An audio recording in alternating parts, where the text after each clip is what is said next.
Thank you everybody for coming tonight. I'd like to start with going over the minutes from the January 3rd, 2002 minutes. Did everybody review those? Do you have a motion to approve? So moved. Motion by Dave. Second by Phil. Discussion. All in favor? Aye. Aye. February 15, 2018 minutes. Are those reviewed by everybody? I'll move it. Motion by Dave. Second by Jim. Discussion. All in favor? Aye. We have some presentations tonight in a public hearing. Mayor Bialik's here from New York Mills. He'd like to come up and speak. Well, thank you. Thank you for putting me ahead. I'm here on behalf of the New York Mills seniors. New York Mills seniors is a group of seniors in the area. We approximately have between 250 members that are very active. We get members from, of course, the town of New Hartford, Clinton, Utica, Whitestown, New York Mills, and New York Mills, is, some of you who don't know, is split between the town of New Hartford and the town of Whitestown. And the primary sponsor of the organization is the Village of New York Mills. We contribute approximately $14,000 to the organization. We have a paid director, and we pay for trips, and another $6,800 comes from the town of Whitestown. Up until this year, the town of New Hartford was funding a portion of the programs and the trips for the seniors at a tune of approximately $2,000. My understanding is there was some miscommunication earlier in the year, and what essentially caused the funding to stop to the village, to the New York Mills seniors. So I'm here tonight to clear up some of the, Paul and I spoke right after that occurred, and there is some misunderstanding that these seniors only go to casinos. Hi, Chief. That's just not true. Although the seniors do like to go to casinos. I'm not going to tell you that they don't. And if you ever seen them huddled around their bingo cards, this is pretty serious stuff. But our seniors do a whole bunch of other things. You know, they go to dinner shows, they'll have dinners, and it's a great social group. And it's something that New York Mills is very, very proud of. And we have a lot, we are probably one of the more active organizations in Oneida County. So I want to come to you. Paul and I spoke a little bit. There is a large discrepancy between what the town of New Hartford contributes and the town of Whitestown. I'd like to see that funding reinstated and possibly be funded in a different avenue, so that it would go through my office, so that we could pre-approve some of the trips that the seniors are taking. And if this board does not want our seniors to play bingo, we will send them someplace else. And I'm in full agreement. I don't think that any senior should be spending away their inheritance, but I would like to see that reinstated with some sort of agreement between our offices, so that we can continue on with the New York Mills seniors, and as long as all parties understand, I think that it would work out very nicely. And then I would also ask is, maybe we can kick in a little extra to the New York Mills seniors in future budget years, because there is a big discrepancy. And if you saw the seniors at our meetings, they're very, very happy with what goes on and the activities that are going on. With that, I'd like to answer any questions that you might have. You meet in the mill? No, we're actually at 320 Main Street. That's our new senior center, Oh, okay. right behind the post office. We have a community center in the back, and we have probably about 40 New Hartford seniors in the outlying district, and probably 30 or 40 within the village that participate just from the New Hartford side. And it's daily, Monday through Friday? Yes? No, they just meet on Tuesdays. Oh, okay, okay.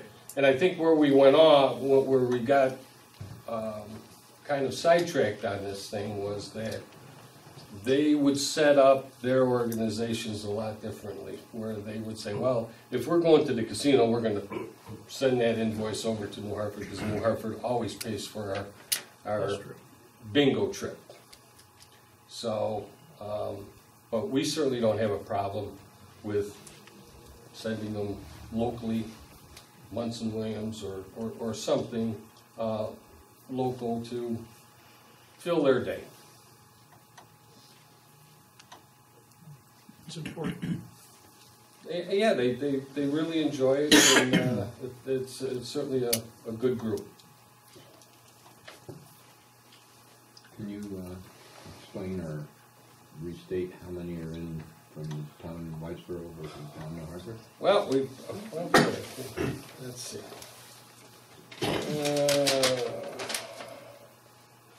We've got approximately 11 from Clinton. From New Hartford Town and Village, we have 30. From New York Mills in the town of New Hartford, we have 20. Whitestown, we have 20. We have from Marcy, we have 14. We have 50 from Utica. And Whitesboro, approximately, we have 40. And then there's a couple miscellaneouses down the line. As you know from your senior citizens, we don't turn away any seniors. If somebody comes in from Utica, we take them in. And, you know, it's a good group. So you meet once a week? Once a week on Tuesday. And then your trips are? They pre-schedule them, we leave it up to our director. And I think one of the other things that contributed to the confusion was that our senior director, who is 93 years old, is currently in the hospital, and she just resigned, so I just appointed a new director. I'll be appointing a new director next Tuesday. Direct the question to you. Should we get Ganger Mountain? Would it be feasible to consolidate and use our? Is that something? Well, I think the senior center was put there by a private company, correct? Wasn't CRM Group put that in their building? The community center for a grant? That so building, there wouldn't be a way to change. That building is funded by the village funds. That is our community center, and the group is sponsored by our village, and it is the New York Mills seniors. Now, I'm not opposed to sharing services with the town, sharing trips, but I think it's important that you know, these groups get together. There's a certain amount of camaraderie, you know, with everyone, and to say, well, you can go to the senior meeting, but you're going to meet over here. It's just not going to fly.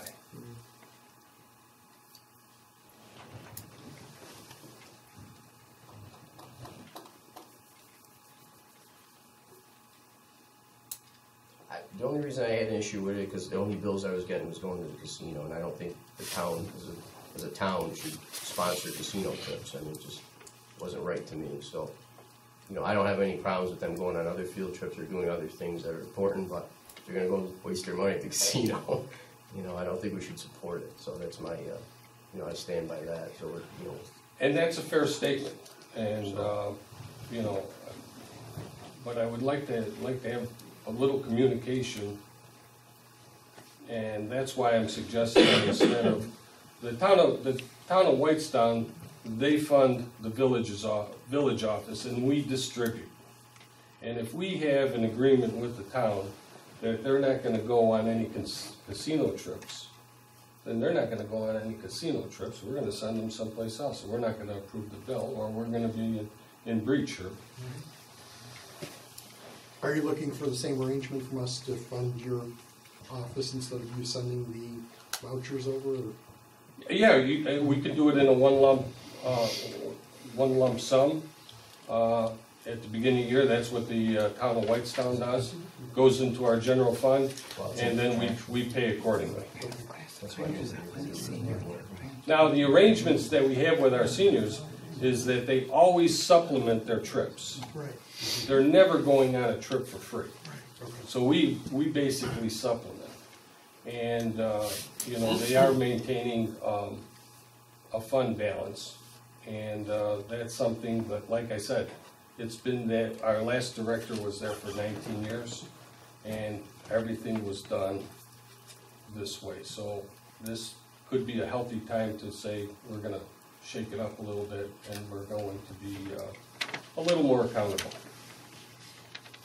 How, are they using the casino trip? I mean, is it the bus? It's a Yeah, popular trip. yeah, It's a popular trip. I mean, you know, they take the bingo very, very seriously. You know, and you know, when you think of the gambling, you know, they go out. You know, if they lose $5, they're devastated. You know. Right. And then they get something to eat when they're done. Yeah. Yeah. Yeah. Make a day of it. So they make It's a day. day. It's a day out. I know. This year they're going to go. You know, they're talking about going to Saratoga. I think I love Saratoga. You know, do I gamble? Absolutely. And it's a nice afternoon. You know, but we don't have to fund it from the township. You know, they can fund that trip on their own. That's. I would suggest that we fund the village, give it, is that what you're suggesting? I think It that goes would to be the healthier, mayor, yeah. And then they decide how it's going to be. I don't think we should be picking the trips, that's just my feeling. No, I don't wanna pick the tricks, but I just think if somebody has money to go spend at the casino, as a town itself should not pay for somebody that can fund the bus trip to go to the casino. I mean, I don't think that's an educational experience or anything that's really positive. I mean, I like to go to the casino too, but nobody stops at my house to pick me up to go to the casino. For, Well, I for think the also town they're expense. paying, the individuals are paying a portion of it, all Paying a portion, yeah, Yeah. absolutely. We're still as a town supporting the casino, sending bus trips out there. I understand what you're saying. And I understand what you're saying, and all I'm saying is I would rather do it another way so that I don't want to see them go on a trip and then find out that it's not funded. I want to get it in reverse, that's all. So if we pay the village and let the village manage the trip. Yeah. And we could supply an itemized list of where they went.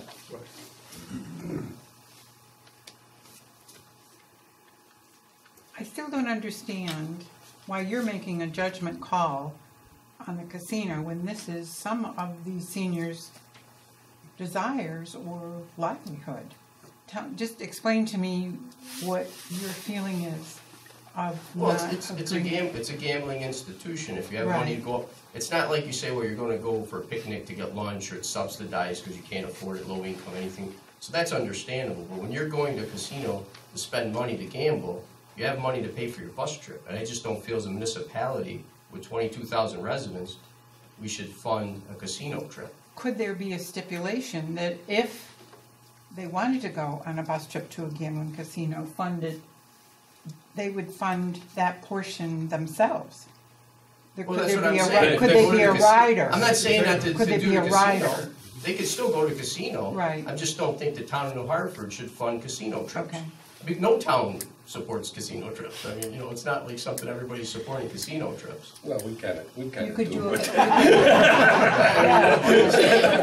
Could there be a rider that if it is? Well, They I fund think that's what themselves. we're talking about. Yeah, You know, that's as far as I'm concerned, you know, we would say that any funds that the town supplies will not go towards any type of gambling. Unless they pay for it Well, and by themselves. Well, they pay for it If they pay for it themselves, they pay for it themselves. Right, that has nothing to do with us. And it has Right. nothing to do Right, with no, I any they can municipality. go on the trip, I have no issue, it's just town tax paying dollars, I don't believe should go towards gambling trips. That's all, I mean, it's not really, I mean, But again, I I was don't- getting POs for casino trips, and I'm like, Right, yeah. you know, what's I know, next? that was like, wait, I don't want anybody to misunderstand. I mean, we're not talking about hundreds of dollars. I don't think we're talking about $20. They go up there, they buy the $2 bingo card, and they play bingo, because that's what they like to and do. that's some of their livelihood. And there is a bingo bus anyway, the Bingo Express. Yeah, well, we checked into that, and we could not, there was no service from the casino that would come down and pick up our seniors, Oh, really? really. Oh. Well, I So, just we meant if did you really look had into to that. go. They'll have to call an Uber. So if he submits a voucher for what he needs, then. It could stay the same thing, my only problem was the casino trip that I had a problem with, I just, again, But, and I guess because of the absence of the director, everything hit the floor because all of a sudden, nothing was funded. And I think that was the big communication. We had a new supervisor, and just so happens that our director was ill, and next thing you know, I've got a firestorm in New York Mills because there's no bingo, you know, so. So it'd be easier for your board to administer if you. Yeah, decide to absolutely, voucher. and guess what, we could give you, you know, I don't think you want a monthly statement, but we could do a quarterly statement or a semi-annual statement to say, this is where the money went. minus the casino. No, we'll only list the events that the town Okay, there you go. sponsors, how's that? And you're gonna agree to the condition that the funds not be used for casino trips, that's all. I don't have a Simple problem as with that. that. Yeah. Things Get it in are for writing. Picnics, Yeah. you know, Get it go right. to the Go town once in park, Williams. once in Williams, Or a hockey game. you know, hockey, is something for them.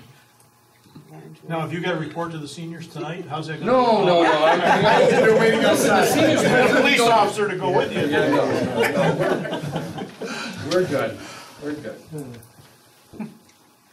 And then, if you guys could, you know, maybe, you know, into this next upcoming year, give us a little boost, because there is a real discrepancy between the two towns, you know. Whitestown's outspending you guys, on their seniors 3-1, almost 4-1.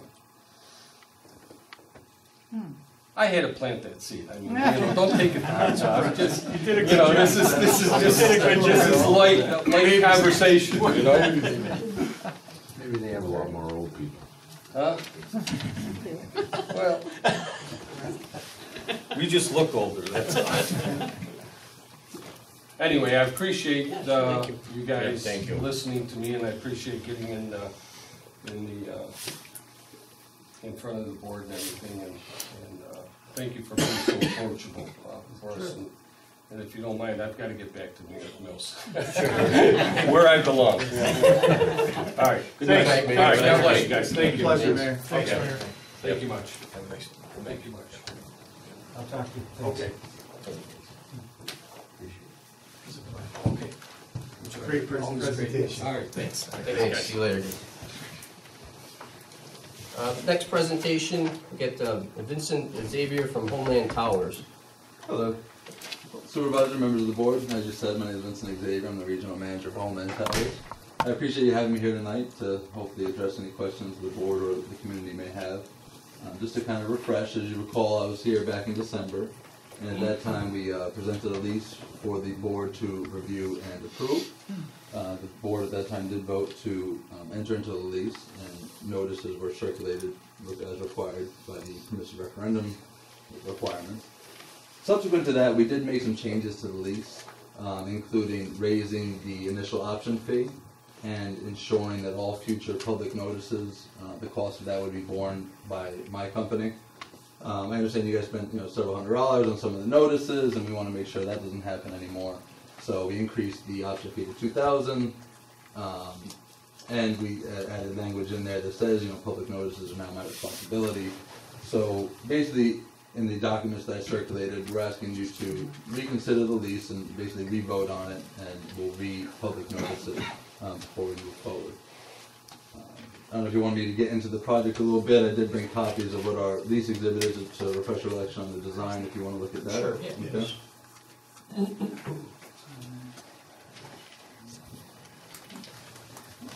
That way.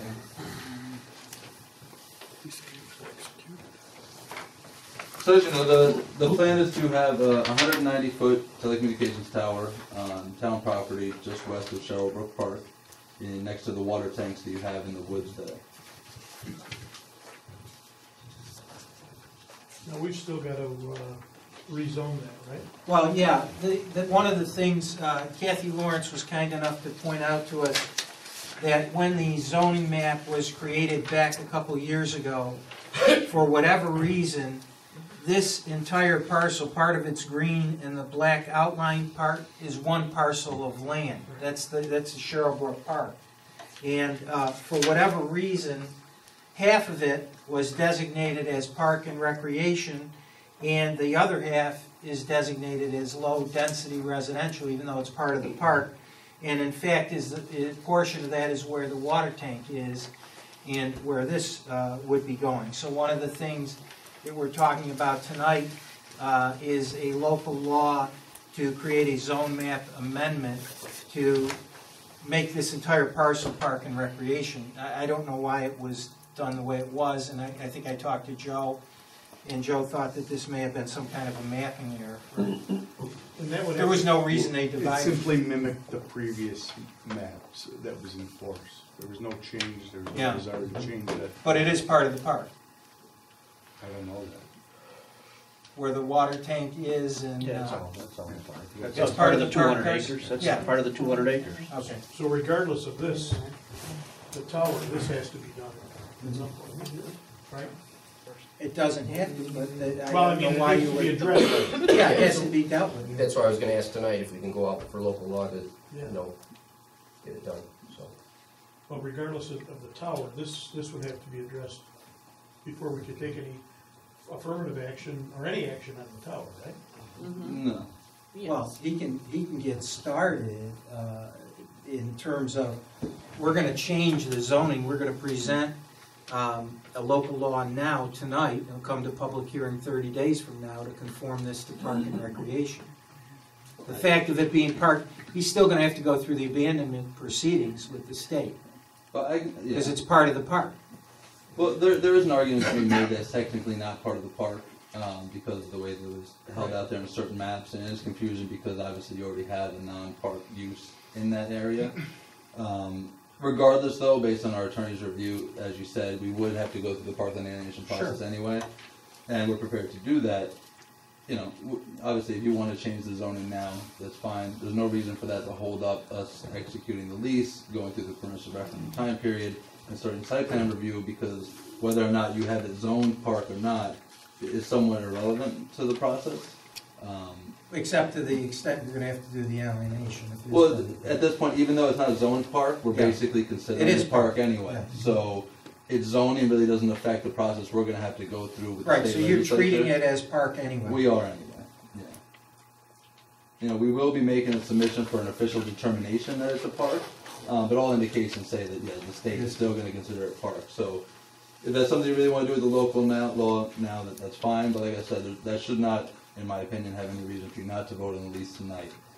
Knowing that, one, the lease review and approval tonight, subject to the permissive referendum, we're still gonna have to come back to you for a full site plan review, which will include, you know, all of the documents that any zoning board would get, visual simulations, RF justification. So we still have to come back to you for that. So there's no reason that your intent to rezone would preclude you from, you know, acting on the resolution tonight regarding the lease itself. Did you wanna say something? Yeah, in the rezoning process, we have to refer this to the United County Planning Department and to the Town Planning Board for their review. Right. And then we have to send out notification to property owners within 500 feet of the property. And we have to notify interested agencies. Some of which have 45 days to respond, others 30. So a hearing in 30 days from Would be too soon. But I agree that there's no reason that we can't go forward with this portion while we're still going forward with the other portion. Like I said, like, rezoning isn't gonna change anything we do. The town wants to move forward, Yeah, but it's the still zoning part doesn't of it. matter, so, you know, I would say, instead of having, public hearings, on the site plan review later and a public hearing on the rezoning, it would be my opinion that it could be something that could be done later, but obviously, whatever this board wants to do as far as rezoning is obviously up to you, but that is something that can be done later, knowing that its current zone does not impact our process, and we're still considering it as if it's park anyway. It just may confuse things, having different hearings about basically the same parcel, but however you want to proceed, we'll obviously work with you to do that. How do we sign a lease agreement, and what that does, it allows him to proceed with whatever homework It's he's conditioned on his getting all the necessary approvals. got. Okay. But he wants to And start it's- the clock running on the permissive referendum so that then he can start moving forward. And there's still a public hearing, Yep, once your 30 days runs on the permissive referendum, then they're in business to get going. Yeah, and basically what that does from a practical perspective is, it allows me to go back to the principles of my company and say, okay, now we have a lease here, let's start spending the rest of the money, because in order to prepare all the documents for you to review a full site plan approval, it's gonna cost me tens of thousands of dollars. That generally we don't do until we have a lease in place. Second is, I can't get a sublease with Verizon and make them truly part of the application until I have my inherent ground rights so that I can then sublease to Verizon so we can come in together as an applicant. So it is necessary to have that lease before I can move forward. and if this falls apart for whatever reason, we're not bound by that lease agreement. No, it's It's conditioned conditioned on on all the the approvals. approvals, you know. Absent, it's a condition preceding to it taking effect. So just a little background for people, we already went through this before, through this process. What I wanted to do was bring Vincent here, was make it more of a public hearing at this point, so the public can hear and see what's going on with the tower and also with the park. And in saying that, I also went back to Vincent too, because I said, we didn't want to pay the fees going up to this process. Right. And then if something didn't happen, the town got stuck again with the bill. Right. So this way here now is they're paying for everything through the process, the town pays nothing, so if it doesn't go through, we've lost no money. Looks Right? like you increased the rent. Yeah, I did too. No, the rent didn't go. Well, I mean, the option. Yeah. The option fee went up. Night's not over yet. Yeah, we didn't finish it. No, so I just thought that way there'd be no expense on the town, it wouldn't put the burden on Herb, for drafting all this. Their attorney is actually gonna draft up the ads and everything for the paper, and they're gonna publish them and do all the actual legwork and work, for this. So, again, no stress on the town, and if it goes through, great, if it doesn't, then, we walk away from it. Obviously, if you don't think it's gonna go through, I'd rather know now. No, I'm just, but what I'm trying to say is there's no, in case you don't go That through is the it. goal, and usually what I tell landlords, private landlords who doesn't have to deal with the public notice requirements is, generally the only cost to a landlord should be like your attorney's review of the lease itself. Everything else I should handle, and that's why I have no problem having the option fee increase to reimburse you for that, and handle all future notices at my cost. And yes, if it goes through the site plan approval process and something happens and we can't move forward, first of all, you keep the $2,000, and it's just, it is what it is. No hard feelings, and there's no money cost to the town for the process, other than your time. Maybe you could address for the audience why Sure. we're at this location Okay. and what's going on. And Do you mind if I address the audience, right? Sure. Sometimes people don't like it when I do that, but so basically, Verizon's been looking in this area for a long time. There's a gap in reliable service to the northwest along. I have a little cheat sheet here with the addresses. To the northwest between Clinton Road and Middle Settlement Road, and then along Paris Road, and to the east between Paris Road and Sanger Avenue. There's a gap in reliable service in that area, as well as capacity issues. Because the more the people use the phones, the more you're actually going to need to have more antenna facilities to handle that additional capacity. So you have not only a gap in service, but a capacity issue. So we've been looking in the area for a while, or Verizon was before I even got involved. They had a few other options that didn't pan out. Right now, there is a private property who has a lease with a tower company in this immediate area, which is an option. I personally feel that this is a better solution because it is hidden in the woods more. From an aesthetic perspective, I do think it is the best site for the town. We are proposing a 190-foot tower, and what that'll do is it'll make it so that not only Verizon, but all the carriers are going to be able to use it. The top of the tower itself is going to be reserved for the town to use for your emergency services at no cost, as well as ground space within our secure compound for your facilities on the ground. Having a tower here, based on the coverage maps, is going to fill the capacity needs and the gap in service, and it's going to preclude the need for additional towers in the area.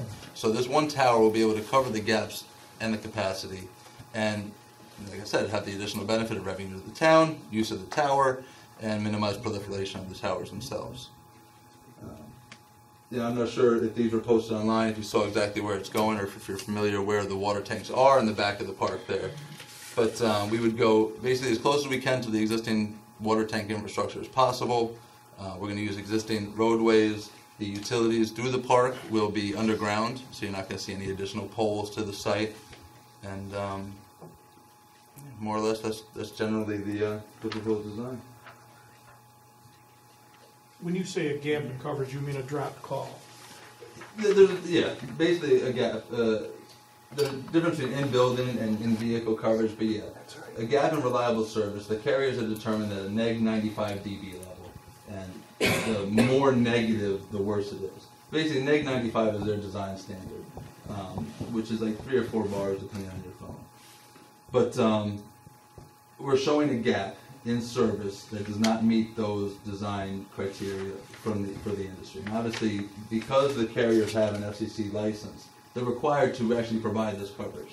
In order to have the license to operate in the area, they have to actually provide the service. You can't get a license to have like the only McDonald's in town and then never build a McDonald's.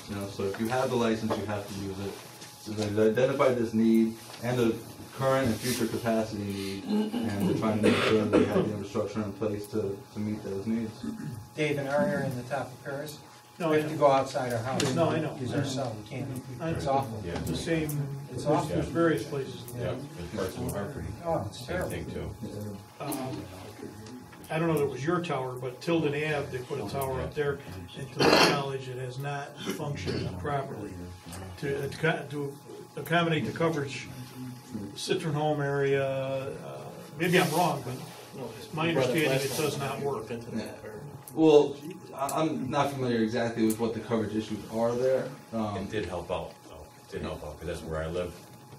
Before, when you were going by the Citron Home, before the tower was up, you would shut off automatically. So sometimes it does help. Well, what I can say is a lot of people think that, and if you ever see like a caricature of a tower, it just shows a tower with like the lines pointing out. So people think, oh, there's a tower there, I should have service. But the tower is just the infrastructure like an apartment building. And then each carrier has to rent an apartment floor. So just because there's a tower there, if you have one carrier on there, you may see the tower and be like, oh, I have T-Mobile, why don't I have service? It's because T-Mobile is just not on that tower yet. So that may be some of your ongoing concerns. I don't know what kind of coverage or what carrier you have and who's on that tower exactly. But sometimes that's a misunderstanding there, that people just think the tower fixes everything, and it doesn't. Each carrier has to come on. And what I would say is, if you are having issues, believe it or not, calling the carriers and putting complaints in helps. When they're deciding where to budget their funds, especially in more northern parts of the state like this, they really are going to look and see, okay, where are people complaining? Where do my customers think they actually need service? So putting those complaints in do generate what's called a search ring for them to go out and start allocating funds to fulfill the problems in that area. So if you are having issues, I would ask your community just to call the carriers and complain. So there is a need for a tower there, so that there is going to be a tower in that vicinity. Well, I hate to say it like that because it sounds like you're threatening, but if there's a need, yeah, it's going to be there. We wouldn't build this if there wasn't a need, because nobody likes spending money unnecessarily, obviously. So yes, there's a need. And like I said, they have the obligation to provide service in the area. They do have an interested private landlord. There's going to be a tower somewhere here. I think this is the best spot. And I basically hope you and the community agree. But yes, eventually there is going to be some kind of tower in this area to fulfill a true need that exists. And as you go through this, you're gonna provide a propagation study documenting what you've just said to the planning board and to this board. That's what we had on Tilden Ave too, it was beautiful, I all know the it, additional I know coverage. it, I know it, it didn't work. And also a visual impact, Yeah. The way I would see this playing out is tonight you vote on it. We publish the notice. In 30 days somewhere, in the beginning of April, we execute the lease. And then we get the documents together. Either the end of April or May, I come back to you with a full package that shows, FAA analysis showing the tower doesn't need to be lit. Like you said, the visual analysis showing the photo simulations of what the tower would look like from multiple locations. I would also ask that after this process, if there's any specific locations you or the community wants us to make sure we take photos from, if you provide that to me, I will make sure that happens. We will provide you the coverage maps. Obviously, a full site plan, more than just more detailed than what's in the standard lease exhibit. FCC compliance reports showing, even in a worst case scenario, fully loaded, that we comply with the federal guidelines, showing that it's safe for as far as maximum permissible exposure level. That's also part of it. All documents that any normal board would be required to review as part of a private property, you're going to have that in this case as well at a public meeting where everybody will be able to see everything and ask any questions, and you can make a decision on it at that time. I'd ask you to address the small cell wireless technology that's emerging and why that isn't a good. I don't want you to do it tonight because. No, I can speak to it a little bit. I think that's important. Yeah, a radio frequency engineer would be able to explain it probably better than I. I'm more of the real estate guy, but like when you say small cell. Well, that's the latest technology. Yeah, there's a bunch of different words that they use. Like small cell could also, I think you're referring to DAS, but small cell could also mean like a small rooftop installation on some 20, 30-foot building. The problem is, one, that there's no commercial buildings in this area that would even work, from what I can tell, to cover the area, because the areas that intended to cover are largely just residential areas. What you're talking about is a distributed antenna system. That is not intended to cover what we call macro coverage, to cover large gaps. That's intended if you're, if you're in the city and you have coverage but you're having capacity issues, you put a node up so that it covers an intersection or something. They only cover, several hundred feet at a time.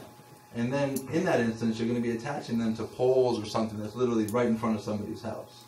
And you would need, I don't want to quote a number because again, an engineer would have to look at it, but in order to cover this area, you would need a lot of those nodes directly in front of people's houses, where one tower in the woods would cover everything. Can you expand on what the terms of the lease are? It sounds like the town has been going to be giving up some property, which is eventually going to be parkland. Right. You can see people objecting to the town giving up parkland for a private business. Is the town giving up the rights to this land for the next 100 years, or is the town being compensated? I haven't read the lease, so I don't have any idea. We're getting a monthly rate for the lease. So we're getting money that will only be used for park functions and be used for the park because it's on park land. So that money will go towards our parks and recreation, programs, upgrading the parks, benches, different things that are in there. So that's what this money will be used. And the current spot that we're talking about, actually, there's no plans, nor will there ever be funding to extend the park out that far. To extend that park out that far and develop that land. And also what this brings too is, I look at it as a controlled environment, because putting it here, it's controlled in the backwoods almost, where nobody's gonna see it. If they go out and they get a private person, and they could put it almost anywhere, as you know, going up Higbee, it's right off the side of the road. And we really didn't have any control or anything on that situation, because again, it's a federal law that gives them the right to put the tower in an area where they need to be. So when he says it's going to be there, it's going to be somewhere. It is going to be in that vicinity. It's just to say, does the town get the money every month for the lease for their parks, or does the neighbor next door get it? And then you're still going to see the tower there anyway. And then it's, again, not a controlled environment for the town. So if you want to elaborate on that. But yeah, and to get into the control aspect, having it on town property is giving the town control, because sure, if I was on private property, I would still need to come back to the town for site plan approvals and things.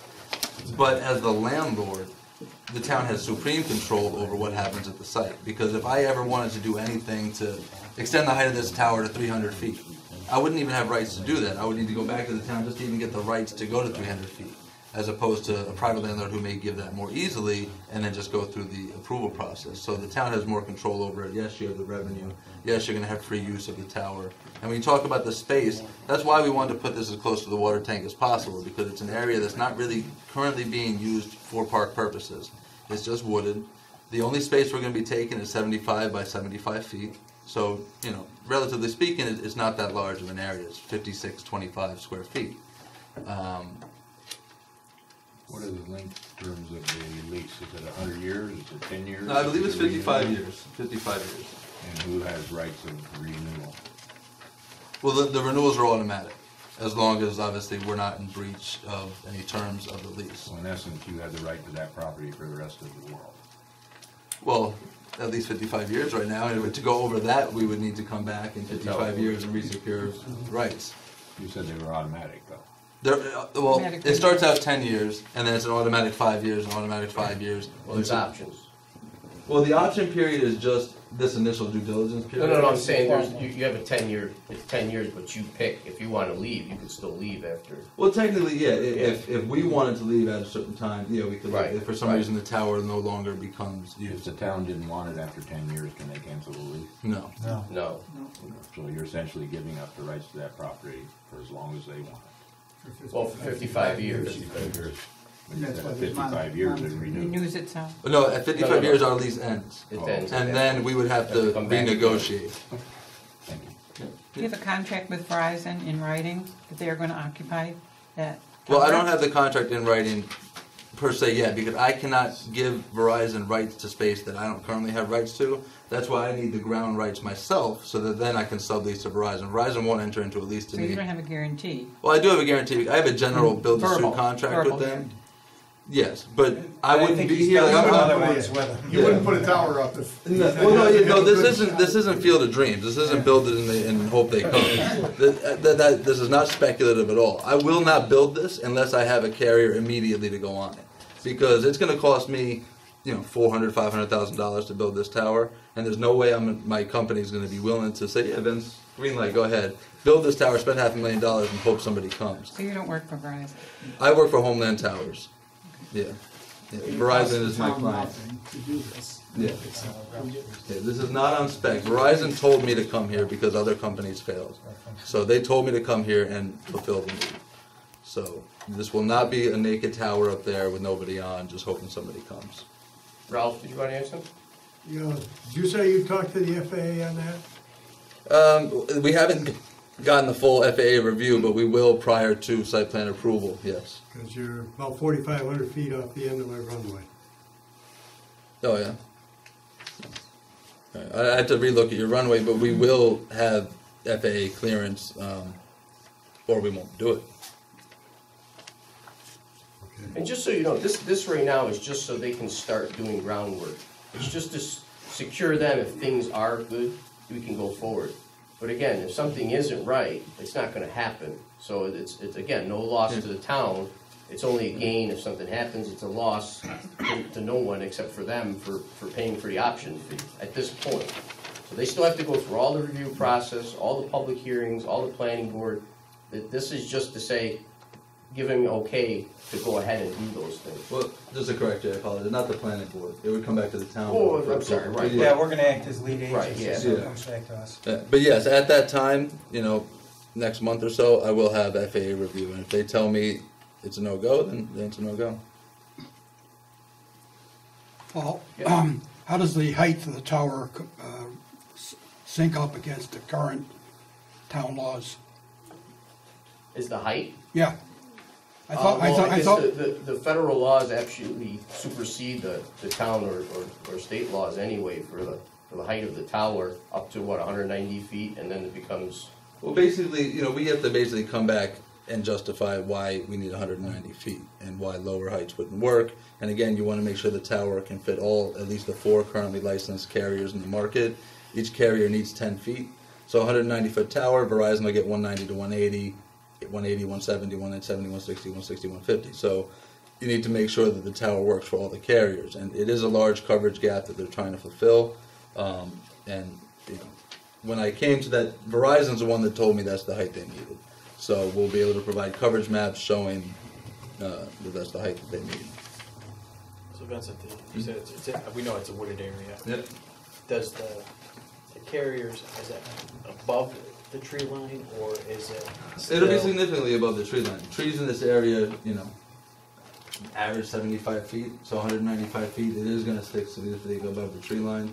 The benefit to being in the trees are you're not going to see any of the base station equipment. But yes, you are going to see the top half of this tower.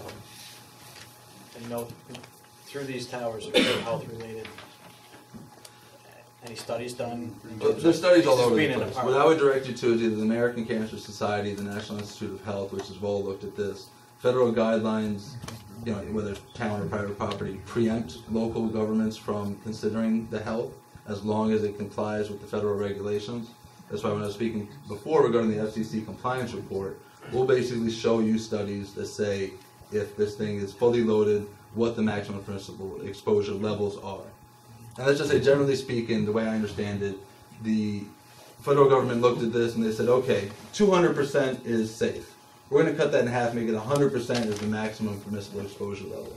Fully loaded, with all these towers and at the worst possible location, they come in at like 3-4% of the 100% that you're going to allow. So yes, they're safe. And I would ask you to look at the National Institute of Health and American Cancer Society, who have specific links on their webpage to talking just about this issue. And I'll also ask you to kind of look at the difference between ionizing and non-ionizing radiation. English is a funny language. We use one word to mean multiple things, and when people hear radiation, you think nuclear bombs. There's different kinds of things that radiate from a source, and yes, these are safe. I'm trying to put one near my kids' elementary school now. If I didn't think it was safe, I wouldn't do that. But I would ask everybody just to independently look at it and come to your own conclusions, as long as you're hopefully looking at reliable sources like the American Cancer Society. Thank you. Thank you. All right. So if there's no other questions, so at this time, are you going to consider the resolution, or? Yeah, so we'll discuss it, and then we'll vote on it, and then,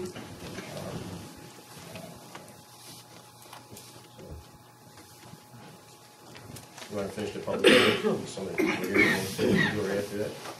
Sounds good. Okay. All right, anybody else for public hearings tonight? Yes, sir. If you could just state your name, because just so Gail has it, and your address, please. She has it, I gave her a copy of it. My name's Ken Driscoll, live on Oneida Street, Chadwick. Thanks. Here's my comment, so I wouldn't get confused, I wrote them all down.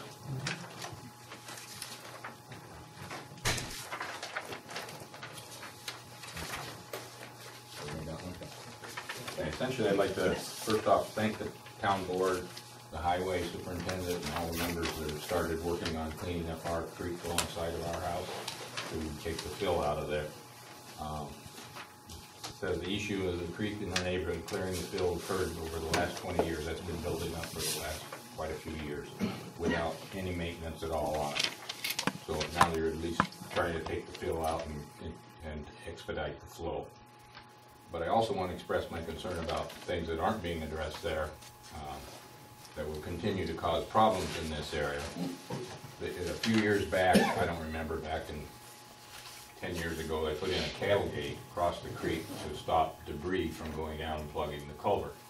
It's put in vertical. If you look at any highways, any guards for culverts are always inclined so that the debris will float up and the water will flow under. So that needs to be addressed. It continues to block. Water flows out across Oneida Street when it blocks. That also causes the debris to settle out there. The number 2 there, in the end zone of the culvert, at one time had concrete abutments that funneled the water into the culvert. That got destroyed back in about '03 when they put in the Whitetail development above us, and has never been addressed or repaired. It's just been kind of plugged with dirt and rocks and stuff. it should have probably been repaired by the contractor back in '03 when it got damaged, and it should have been funded by a development bond. I assume there's bonds that go along with any development. If it's not, and their bond doesn't still exist, then the town needs to address the repair of that culvert so there's flow there. You can do whatever you want upstream, but if you don't continue that flow downstream, it's gonna go away somewhere. You need to look at they've done a lot of good work up above on K Circle, up at the cul-de-sac up there. They cleaned that up, and it's very nice and good flow. I did address with Sherman about the fact that the retention basin up there now seems to be holding water where it wasn't designed to ever show any water. If it's normal flow, it's underground and goes out, but right now it looks like it's holding some water. But we need to look at the town needs to look at the capacity of whenever you do like you've done on Grange Road, increase that flow downstream. You need to look at the capacity of the downstream culverts and whether they can carry that increased flow or not. I don't know that we know the capacity of the Oneida Street culvert going downstream, but if we don't keep the same amount of flow going down, it's going to come out somewhere. So you need to look at that and see if that downstream capacity has the capacity to handle whatever you design the rest of it upstream to do. And it's pretty obvious that when there's too much water, it flows out on Oneida Street. So I don't believe the downstream capacity is adequate for some design amount of flow coming down. You can base it on whatever cubic feet per minute flows out, and you look at the size of the culvert and the smoothness. That culvert also has had some damage when they did some of the development work. But I don't think culverts ever really flow at full capacity, so I don't think the damage is a big problem now. The other issue I wanted to address was your proposal to go to a stormwater district. And I've listed my concerns here about, I don't know what your current budget is for the stormwater maintenance and repair. I don't know if you guys know, but that ought to be common knowledge. We currently don't have any. I mean, we have drainage in our budget for drainage pipe and stuff, but that's it. There's no budget for actually stormwater per se. Okay. Then that kind of negates number 2 there, because if you don't have a current budget for stormwater, then the new budget wouldn't have to integrate with that. But somehow you're paying for all that stormwater repair. Out of what budget? Well, what we do is we bond for it, and then the whole town pays for it over time. That's how it's been done. So it's not really coming out of the budget. I mean, it's little by little is coming out, but only for certain projects. So what happens with that situation is only certain areas get fixed, and then other people in other areas don't get anything. So that's where the tough thing is, because there's no funding for it. There's really no money for stormwater. Or else we get grant money or something like that. But how do you pay for the maintenance of current stormwater systems? Well, Rick's nice. I mean, he goes out and goes above and beyond and cleans, and tries to do what he can with the department that he has. But again, his department really isn't responsible for stormwater drainage, and not only that's not responsible for it, there's no budget for him to work with to, like, say, get extra guys or get crews in there or get subcontract crews to do the work. So whatever he does is above and beyond his regular duties as DPW, sending guys out to do that. But he's doing it out of his current highway budget. Correct? Right, yeah, he is doing, some of the work. Some of the work. But all these other projects were all subcontracted out. In fact, last year alone, we spent $743,000 after the storm, with subcontractors doing the work that you're seeing. I mean, we did have some, work that our trucks came in, pulled dirt out, things like that nature, but most of all the work was done by subcontractors. And that's not even including Grange Hill or including, any other major projects that we worked on. But we did get reimbursed by county though, right, on some of that? I think there was, Rick can, tell me if I'm wrong, but I think, what did we get, 80,000 out of a, $900,000 project? Yes. Yeah, so I mean, it's a small amount for the size of bonding that we're doing to fix these stormwater issues. And we're coming to a point that there's no money left to do any more projects, or else you just keep going out to bond, which you can't do that on these projects, because again, it doesn't take care of the whole town as a town whole, it just takes care of certain areas. So if we did your project and we neglected somebody else's project, you know, and they're paying for your project, it becomes unfair at that point. The stormwater districts that I proposed actually, you know, helps people in that watershed and could get 3 different areas done at the same time. So if you had a project, your project could be going on helping you, while somebody maybe on Lower Woods that has an issue up there would also have a project, and the money that would go for the stormwater districts would be, you know, for maintenance also. So it'd be continuous maintenance, which we currently don't do now, meaning cleaning out the creeks, getting the permits for the creeks through DEC, cleaning out stormwater, drainage, putting in new pipe. I mean, that's what this would go for, and the money would only be earmarked for these jobs. It's not like, you know, if we needed extra money in the budget, it's gonna go towards a computer. No, it's gonna stay right here in stormwater and only be used for stormwater projects. So that was the only idea that I could come up with to fix a lot and do a lot of the maintenance going further, but you could never put this kind of money into a budget because your taxes would be. But you are putting it into the tax base, because you're gonna tax those districts with whatever money for you these do. jobs though, Correct. for getting work done. So if you don't have anything in your current plan budget, this is gonna be above, that's gonna increase the taxes. Well, it's not gonna increase the actual taxes, it's gonna be a user fee for the projects that are work that help people with stormwater and help them across the town, not, again, just in one area. So right now, currently, when we go out to bond, we all pay for one area, when if we have a problem, that area doesn't get taken care of.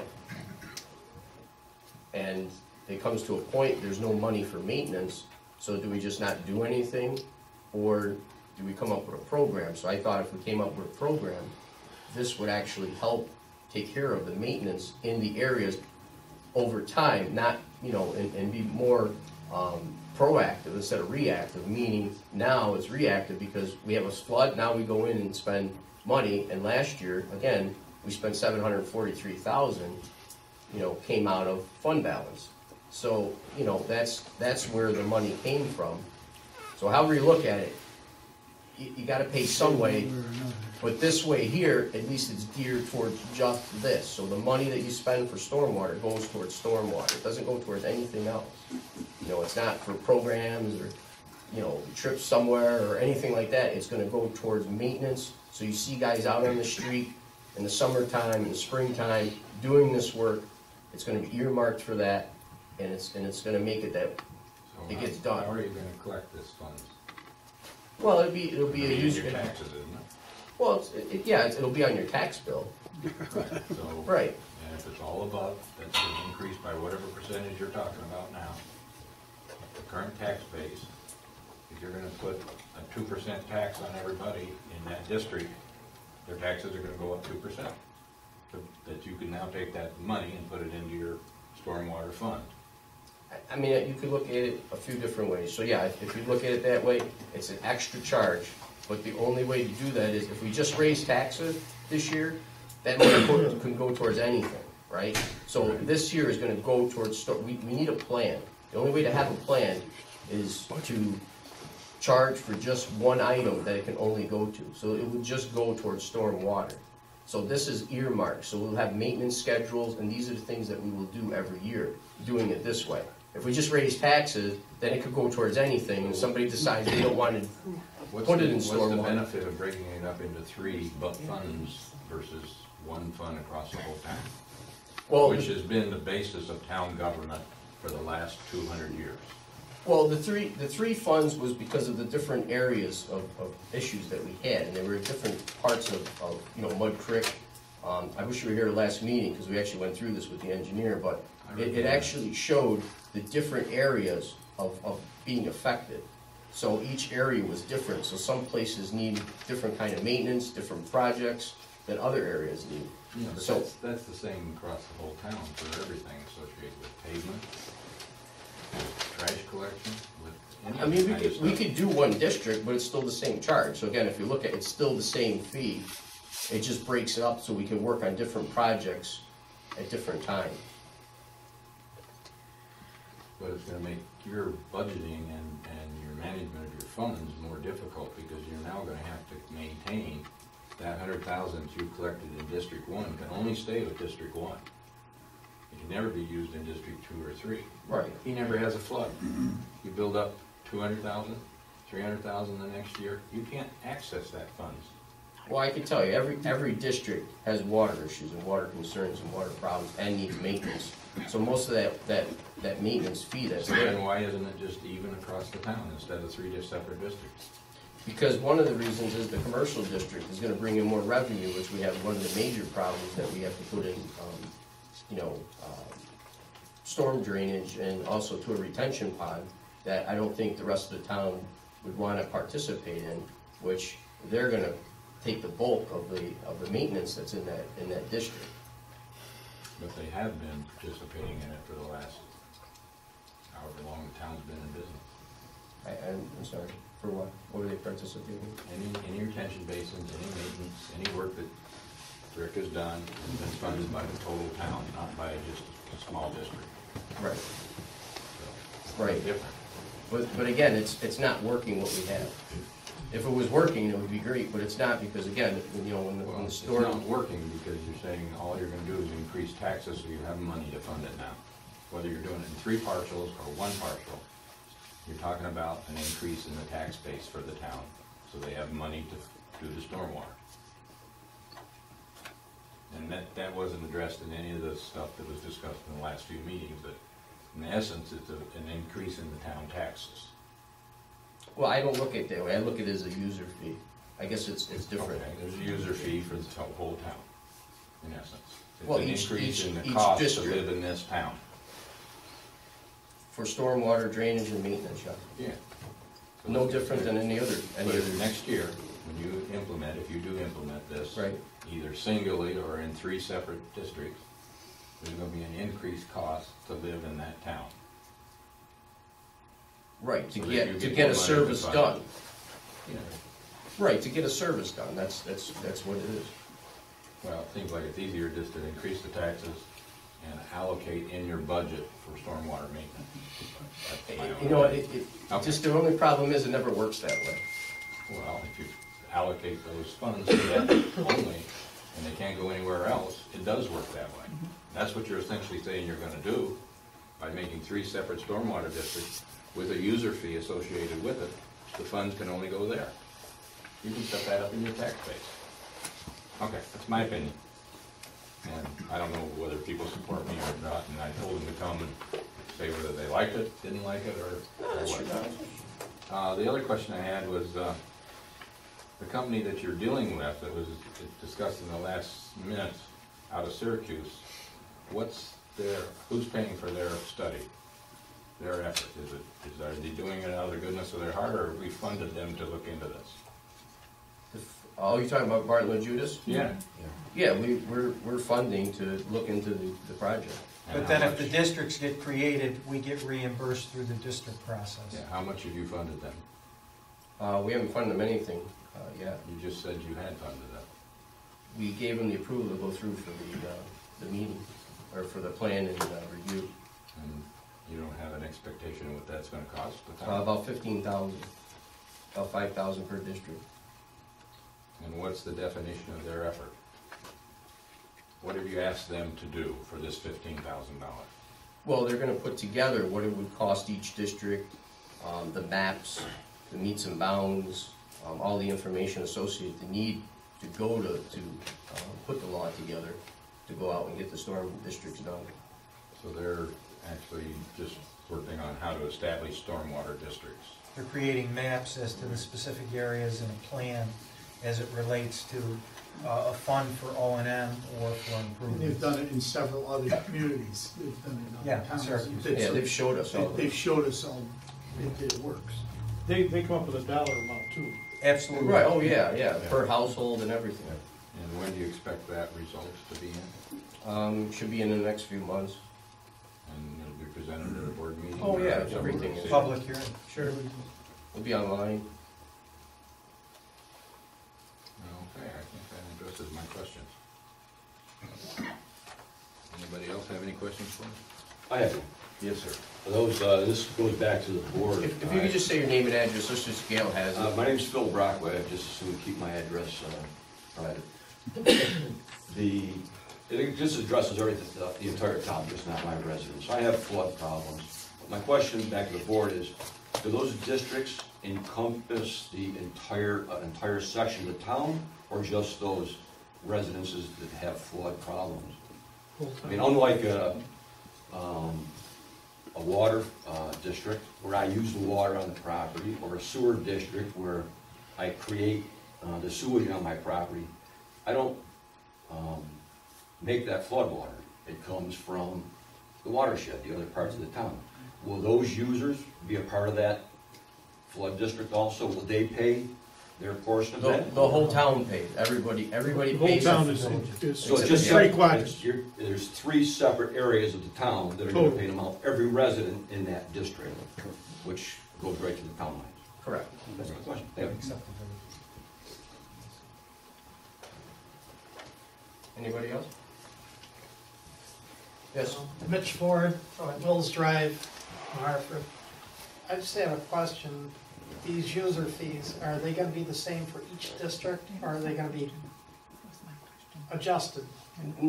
They're gonna be the same across the board to your tax assessment. So like, really, who takes the burden mostly of this is gonna be the commercial district. So like, you know, Sangertown, for instance, and those areas, they're gonna take a big brunt of the thing. I mean, you know, don't hold me to this, but it's probably gonna be about $30 per household, maybe $35. I mean, it's not anything that will bankrupt anyone, but having that money in this fund will do maintenance across the town that everybody needs.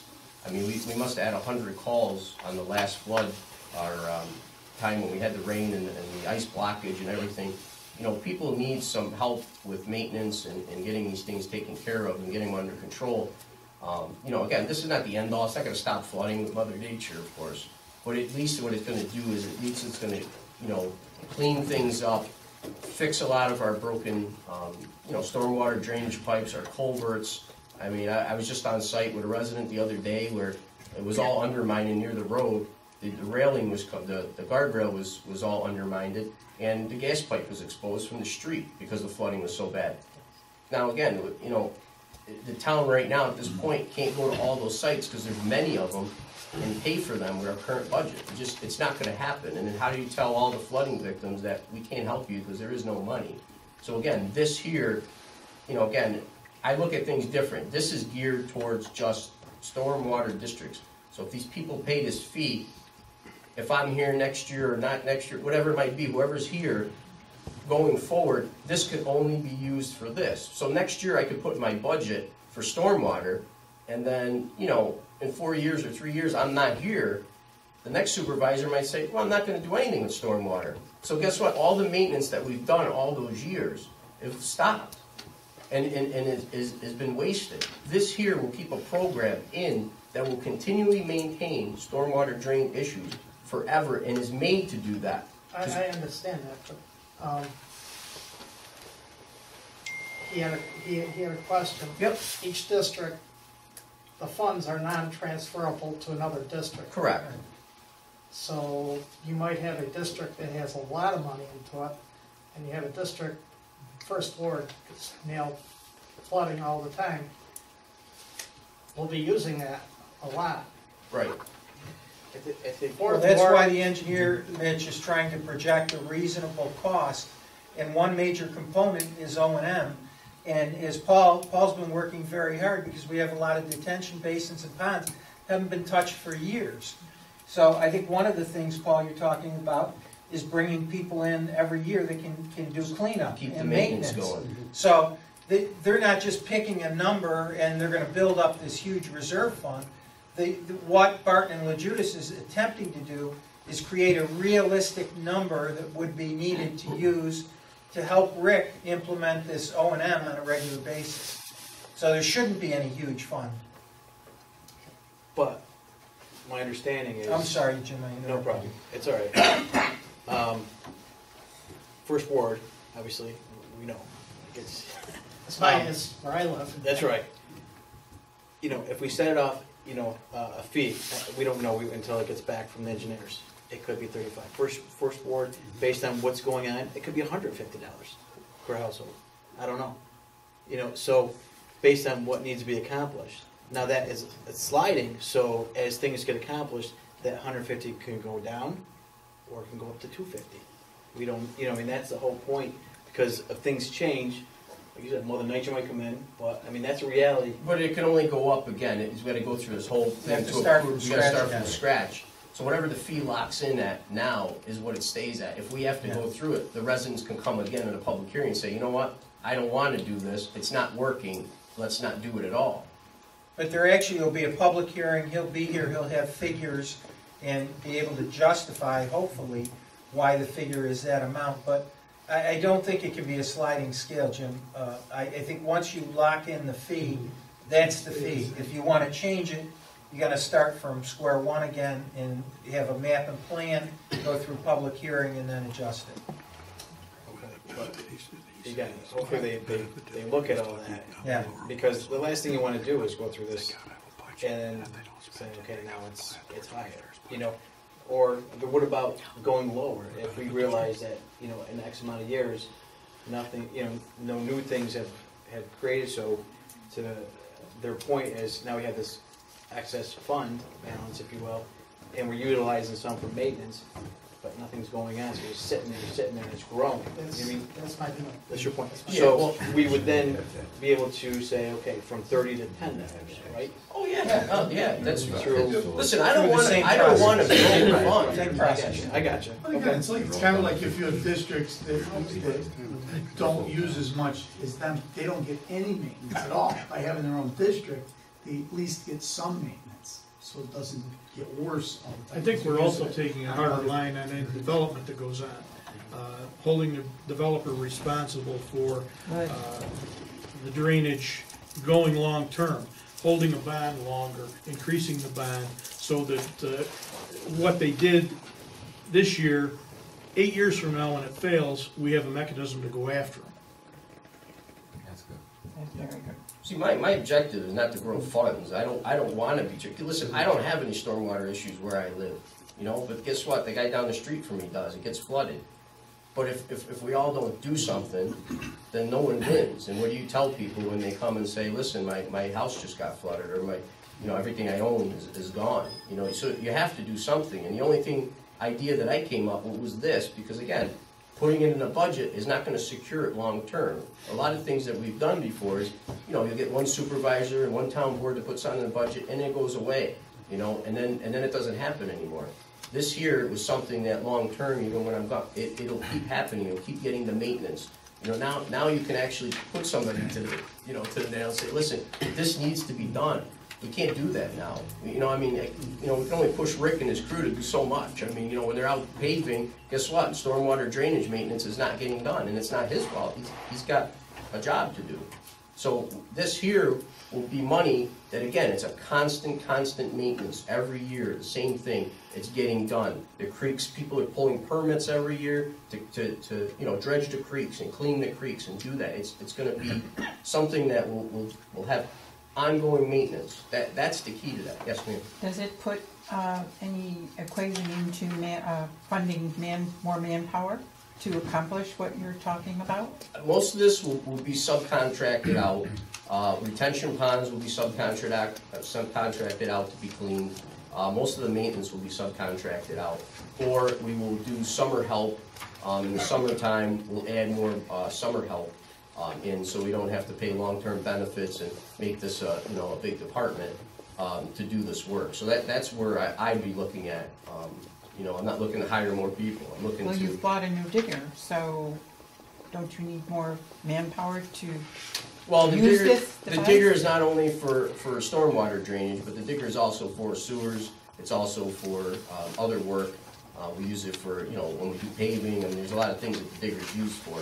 So that digger is going to be on a percent basis, it's going to be broken up to the different departments is actually where it's going to be used for. So that digger we've needed for a long time for a lot of things. So you know, it's just, we needed it, we got it, it's working. I mean, Rick's already out on the site, you know, getting things. It's our lawn ornament. Yeah, well, there you go. So, but it's out there working, and I guess that's the biggest thing is, you do something or you do nothing. We're trying to do something, so, I definitely think that the district concept is a good concept, but I think some of the concerns about first ward are going to be there isn't a lot of assessed valuation, but there's a lot of problems there. Well, again, that's what Barlow and Judas is gonna determine for us. That's their job. They've done it for many other, they've come in and gave me demonstrations of many other villages and towns and areas that they've done this for. So this is not their first rodeo. They've done probably 50 of these, and it worked for them. They know all our problems currently. They know where we need retention ponds. They know where we need drainage, fixes. They know where we need our maintenance. They're the ones who've been working with us for the past 8 years. So they know town of New Hartford. It's not somebody who just came off the street. They actually know what our issues are. So they're gonna take that in consideration when they're doing all this to come up with this plan. Again, if the plan's not good and it doesn't make sense, we're not gonna do it. But at least we have to try to do something. Because if we don't do this, there's nothing else to do. And again, next year, we could raise taxes a little bit and put it in a fund, and then when that money's gone, there's no plan anymore. It's back to normal of, you gotta wait till next year, hopefully we'll get some money in there so we can fix your problem. So, Well, that's been the word for the last Right. 30 years. So that's what I'm trying to stop and be a little progressive and try to make it so it works. Going future, even when I'm not here, in the future, that it keeps working and it Where are you makes going? sense. You keep saying when I'm not here. No, but I'm just, because what's always happened is from different administrations, somebody I know. started something, I'm never being finished it. funny. Do you know how many maps and plans and different things I have in my office of Yeah. like 10 administration, and none of them ever got done, I'm being funny. This will be money that's always designated for the water issues that New Hartford has. It's a good plan. Yes, sir. I'm Michael White, 22 Tamarack Drive. It's not why I'm here tonight, but I'm not sure, you used an arbitrary number of like $30 and an arbitrary, of $150, $200 going up. I worked with wastewater and stormwater, and I worked with Barton Gillis. And what I'm not sure if you meant that each taxpayer will pay that exact amount, $30 on their bill, if that's how you're gonna set it up or not. But to help these guys understand a little bit from what the questions they were asking, the 3 different districts, from what I understand, Barton Gillis will actually show watershed from which Where the water comes from. where it's coming from. So if somebody has less flooding but their water's coming to you, they'll actually do the numbers, and I'm just guessing at this, as I've seen it before, and it's not 50, it's hundreds. Barton Gillis has done this I can name 20 off the top of my head here. But, and I don't work for Barton Gillis, but just for the record, they're gonna show you where the water's coming from, and you're gonna be able to make projections as to who, I don't know if you plan on doing an average number across the board or not, but the money that's to address the money that's building up, there will probably be different amounts for each area, and depending on where the water, they're gonna pay as much where the water's coming from as you're paying because you're in the area you're in. And people should, I would guess, just as a guess, that have property that's not creating the problems aren't going to pay. They're not going to be out as much as people who are having the problems or that are creating the problems. Out of the 3 districts. So that's the way I've seen their projections. Their numbers before. So there shouldn't be a whole lot of. You guys worry about the funds being allocated, building up in certain areas and not used for you. The money's going to, even though it's broken into 3 different divisions, it's going to benefit everybody, even though it's not used. No, I understand because of the water, where the water travels. And right. It's like Bug Creek comes from Kirkland, it goes all the way through the Whitesboro. It helps everybody. And that's what I'm trying to help them understand, is it's gonna, even though the money's not in, it's gonna benefit you as well. That's from what I've seen before and how it works. With that being said, if I can address what I came here for. Sure, go ahead, sir. Obviously, you're familiar with my name, we've spoken a few times. Have we heard from Mr. Allen? Yeah. Wednesday, your appraisal will be in next week. It'll be done. So again, he was trying to take care of it because you had a different situation in everyone with the FEMA project. This is 35, 30, Yeah. 35, 36, 30 Street, on the FEMA buyback, right? I'm just Right. saying that for Carol. So Wednesday, he will have the second appraisal done with the correct date of you purchasing it in 17. A week from today, you'll have that. A week from today, he'll have it done, it'll be over with. So. We just had issues finding four-unit comps that sold after the time frame and the year of when you bought it. Sure, I just was obviously, because I've spoken to you, I spoke to Mr. Cowan, Yep. you know, a few times. The first time Carol, Mrs. Ryan informed me was on January 31st that we had to have another appraisal, you know, and then. Right. We did go on vacation, you, me, and Mr. Cowan went on vacation at the same time, yourself and I and Mr. Cowan. And so, and I do realize that but it's been a couple of weeks now again, so it's been 6 weeks in, and that's my main reason for being here. Sure, no, I ordered it when I got off the phone with you. We're just waiting on him, and again, he wanted to get you the best price possible. He's had problems finding four-family, you know, good comparables for your property to get you the best dollar. I mean, because there was a couple that sold that really weren't in the same price range as yours, and he wanted to make it fair to what appraisal that you first got, because that was pretty substantial compared to, you know, what the current rate was. So that's where he's at. But he says by Wednesday, it'll be all done, and he's gonna email it to me.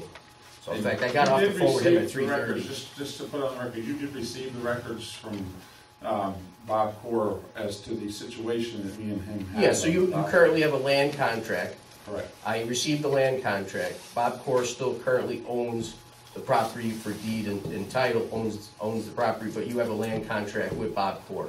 Per se, And- Yep, and he's included that in the appraisal, and that will be taken in consideration. That is taken into consideration? Yep. Okay. Yep. All right. Very well. And that, with that being said, I'm gonna exit. Okay. I hope I Thank helped you. a little bit with you guys on the Jitters thing, because I have nothing, this is my second time warning, only my second time warning, but Bartlett Jitters is great, and the way he's setting it up is excellent, because I've had a lot of experience over the last 5 years with stormwater movement in areas that don't have something set in stone and ready, you know, every year, they get killed, you know, so. And as far as the tower, if there's a vote, I'm all for it. I have no service anywhere. Thank you for attending. Appreciate it. Thank you very much. And Thank you. I'll email it over to you. All right. Thank you. Thank you very much. Anybody else? Yes. Is Ma'am? this a meeting on the parks? Can I comment on that? Or what are we talking about? Oh, for the police, Parks Commission? Yes. Well, it will be, yes, yeah. Oh, okay, We're then gonna, I'll wait. we're gonna open that up in a minute. Okay. Anybody else public comment? Yes? Debbie Gary, 10 Henderson Street, New York Mills. On his point, I'm just here actually to thank all of you for getting us to the point of the FEMA buyout that we're at. 2 years ago, you applied for the grant, and I'm just grateful that you actually followed through and said, we can help you, and you did. And I want all the people in the town to know that this was to no benefit to the town. It's very beneficial to us, so thank you for doing what you said you would do to help. Well, thank you. Thank you.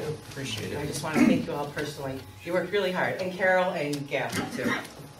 Thank you. Yep. Thank you. I could make one comment on the drainage districts. If you could just say your name, Yep. sir, that's all. Lemuel Scala on Niagara Street in Washington Mills. My wife and I live on a piece of property that has been in her family for the past 60 years. And through that time, we never had a water problem until the town started to issue building permits above our house, up along Hibbgate Road, Forest Road, and all the roads back in through there, Chestnut Hills. We live near Chestnut Hills. And to me, the town is what created the problems that we're having. And the town got the permits and issued all those permits for all that building construction in the last 30, 40 years over there. And we feel really insulted that you're going to ask us to pay for something that the town really created. And we feel that the town as a whole, since the town was the beneficiary of all those permits and all that construction, that the town should pay as a whole for that. And I just, wanted to let you know, and that's, the way that we feel. I know the city of Utica bonded for all their paving recently. They came up with a plan, and I can't see why the town of New Hartford can't come up with a plan. you know, where you issue bonds or do whatever is necessary, set aside funds to fix the drainage problems as they come up, because you don't get the same ones every year, I understand that. And, you know, we just would like to see the town as a whole, since the town really created a lot of these problems with all the construction in the last 30, 40 years. I agree. You know, and that's Totally my comment. agree. On a side note, I called you last night. Yes, you did. Okay, I'll be in touch with you again. Okay, thank you very much. Sure. But thank you for all you do, and appreciate, you know, that you're looking to solve the town's problems. So thank you. Thank you. Thank I you. did not have any flooding on our property before Whitetail went in. There were trees, ground, now it's a watershed. Right. So you approved it. Here we are, all complaining again. But again, you know, that's one of the biggest things that it brings back is, you know, different boards. It's revenue for you. Did different things at certain times, so, you know, again, I don't know who proved that, that was before my time, but now we have the issue, so we still gotta correct it somehow. And again, this is just an idea, it's just a plan. You know, the residents can approve it or not, the board can approve it or not, but again, it's just an idea, it's only a plan. And, you know, and the other gentleman just said, you know, we're looking for a plan.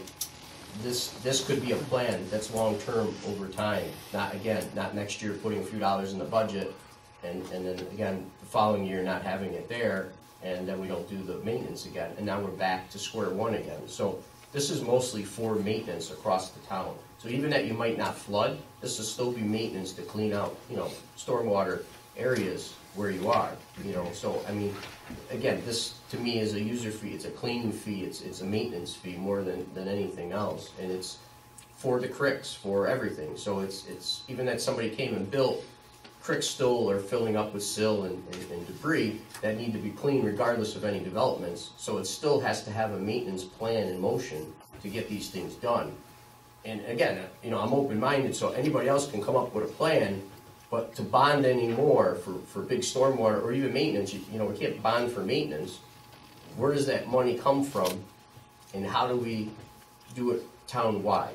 So, you know, this was the only way, and again, I've spoke with a couple engineers, more than Barton and Judas, and this is what, you know, again, an idea, a plan that, you know, I came up with that I thought would solve most of the maintenance issues that we currently have. This isn't gonna go towards, you know, taking care of storm drainage across the world here. It's about just the maintenance for, you know, the neighborhoods and getting it under control and keeping it going long term. Again, cleaning our retention ponds. I mean, you know, even some of them are out on the main streets for aesthetics, for everything, for cleaning them. I mean, there's a lot of neighbors that live in their retention ponds that you know, have terrible odors and have mosquitoes that would love to get the thing cleaned and pay a few dollars to get that clean. You know, so this is more than just, you know, stormwater. It's cleaning of it, it's fixing it, it's maintaining it over time. So again, it's only a plan idea. Barton and Judas is going to come back and give us the information, and then, you know, we take a look at it and see if it's what we want to do. So, Rick Chairman. Well, I'd like to speak on, I've been here almost 10 years as highway superintendent. Back in 2011, we got hit with storms. Back in 2013, we got hit with storms. Back in 2015, we got hit with storms. And again in 17. We spent probably $350,000 in 2015 to clean the creeks. The creeks were all clean at one time. That kind of money was spent. Now we had another storm. They're full again. And we got to spend that money again. And that's why we've been pushing and pushing and pushing for an excavator, that we can somehow do some of this work ourselves, preventive maintenance to keep those streams clean. And the money we just keep spending and spending and spending to keep these things clean. And right today, I've given a list to the board. There's probably 15 creeks today that still haven't been cleaned from the July storm last year. We ran out of money, we couldn't do anything more, we got shut down. There's streams over behind Phil Broccoli's house, Mallory Road, Sessions Road, Roberts Road, that haven't been touched. And now this is right, that's why we're starting on Whitetail. That was a starting point there, going down through Willowville Ave. And that's our spring, summer projects. And you can't clean a creek and take the gravel out of the creek and put it on the side of the creek, because eventually it goes back into the creek. You gotta get it out, dig it out, and haul it away. And that's what we're gonna that's our plan. And like like this money's in these districts, it's gonna be there for allow us to do this. And keep these maintenance issues up to par, keep them clean, keep them open, along with the detention ponds. That's preventative maintenance, it's gotta be done. If we don't do it, you can see what, we haven't done it, because we didn't have the equipment and the power to do that. Now we do. So the board is moving forward in the right direction to give us the equipment, give us the manpower, give you my men to get that job accomplished and be able to keep the town moving forward on other projects at the same time. That's all I got to say. Thanks, Rick. Anyone else? Any comment? I just want to make a quick comment or statement. Just want to thank Rick, I know Bill's here as well, and for all their service in this Friday storm. I mean, it was really a doozy being, that amount of wet snow and so forth. I know, Rick, you put a lot of hours in. It wasn't easy operating. Pardon me? The whole team did. Oh, I know, the whole team. And it was a snow that was wet, and when traffic drove over it, it became ice. And we had to deal with the ice. So the brine worked out. We got to go back through. I know both the fire departments, Hartford, Willowville, I know there's a lot of power lines down, tree limbs down. You guys did a great job. I can't probably tell you how many calls you guys were on, but I know that tone was ringing nonstop all day. Chief, your guys there with the MVAs, I just think the board should, just know and commend all those guys for their service. And again, thanks Rick, thanks Bill, and all the crew. So good job. Keeping all of us safe. Good job. Safe.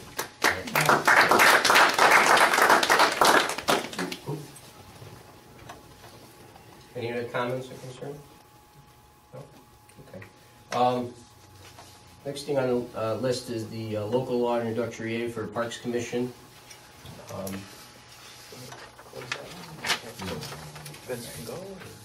You want to? Yeah, you want to? I got a hotel tonight, so do what you got to do. You're hanging out with us? I hope you're staying in New Hartford. Utica, actually. I took the train. It's closer to the train station. All right, we'll take care of that. Okay.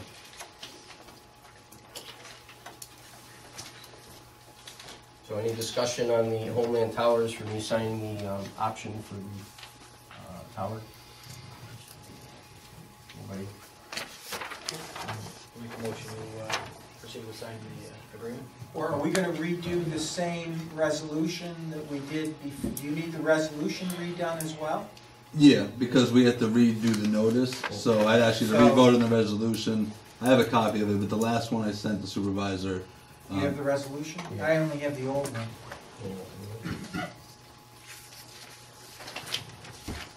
Do you have a printed copy? The only change I noticed in the first resolution, it didn't reference this option period, so that's going to change. And then I would also, if it's approved, have the town clerk sign that and this notice, so they can have this published in the paper. This is a, do you mind if I read it? No, go for it. Okay. This is a resolution as follows. Whereas the town was presented with an offer from Homeland Towers LLC lessee to enter into an option and ground lease agreement for a portion of real property located off New Paris Road, Route 12 in the town of New Hartford, designated as APN tax ID number 338.000-3-4 the property for the placement of equipment, buildings, and a tower for the purpose of constructing, establishing, and maintaining a cellular transmission tower facility for lessee's use and that of its subtenants, licensees, and customers. And whereas the town board has determined to lease the property for adequate consideration of no less than fair market value without the services of a real estate broker, and whereas in exchange for granting a 12-month option to lease the property, lessee shall pay the town an option fee equal to $2,000. On the prior one, I think it was $100. So Paul negotiated an increase in the option fee from $100 to $2,000. Whereas lessee shall have the right to extend the option for one additional 12-month period by providing town written notice of intent to extend the option, which notice will be accompanied by an additional option fee payment of $100. And whereas lessee shall also have the right the request to extend the option for one additional 12-month period, second extension period, with lessor's consent, which consent shall not be unreasonably denied. Lessee must give written notice of request for the second extension period prior to the end of the then current option period, and by an additional option payment fee of $100, whereas the base rent for the property shall be $1,400 per month, or 20% of the gross income derived by lessee from subtenants, licensees, and customers using the telecommunication facility, whichever is greater for an initial term of 12 years, and 10 years, I'm sorry. Whereas the town board believes that the lease of the property is in the public interest of the residents of the town, particularly since the end result will be more efficient cellular telephone communications within the town. And whereas the town board preliminary classifies this action as what's called an unlisted action, and I brought the actual statute, the state statute, and it clearly is an unlisted action if you look at all the categories under SECRA, and determines that it, town board, will act as lead agency with respect to the environmental review of the proposed lease of the property in accordance with SECRA and Part 617 of the regulations implementing SECRA. And whereas the execution of the option and ground lease agreement for the property is subject to a permissive referendum pursuant to Section 64, Subdivision 2 of the New York State Town Law, the issuance of a negative declaration pursuant to SECRA, and the review and approval of the option and ground lease as to form and content by the attorney for the town. And whereas the town board has reviewed the short form EAF, which I have received before and reviewed, and it is completed properly. Now therefore, here's the resolution. The town board of the town of New Hartford hereby determines the project is an unlisted action pursuant to Section 617 of the regulations implementing SECRA. Town board shall act as lead agency. So the first resolution is classifying it as an unlisted action, 1, and 2, agreeing that we're going to be the lead agency. Resolved, town board determines the option and ground lease agreement and the construction operation of communication tower and related facilities will have no significant adverse impacts on the environment. Hereby issues a negative declaration for the proposed project and authorizes supervisor of the town to execute pages 3 and 4 of the EAF. So we'll prepare those and review them, and then Paul is authorized by this to sign them. Resolved that the provisions of Section 64, Subdivision 2 of the Town Law of the State of New York, the town board does hereby adopt the resolution agreeing to enter into an option and ground lease agreement for the property for not less than fair market value. Further resolved, this resolution is adopted subject to permissive referendum, and that the town clerk is directed to publish and post the notice of adoption of this resolution in accordance with Article 7 of the town law. And lastly, it's further resolved upon expiration of the permissive referendum period, town supervisor is authorized to execute all documents required to complete the option and ground lease agreement, subject to the review and approval of the town attorney for the town as to form.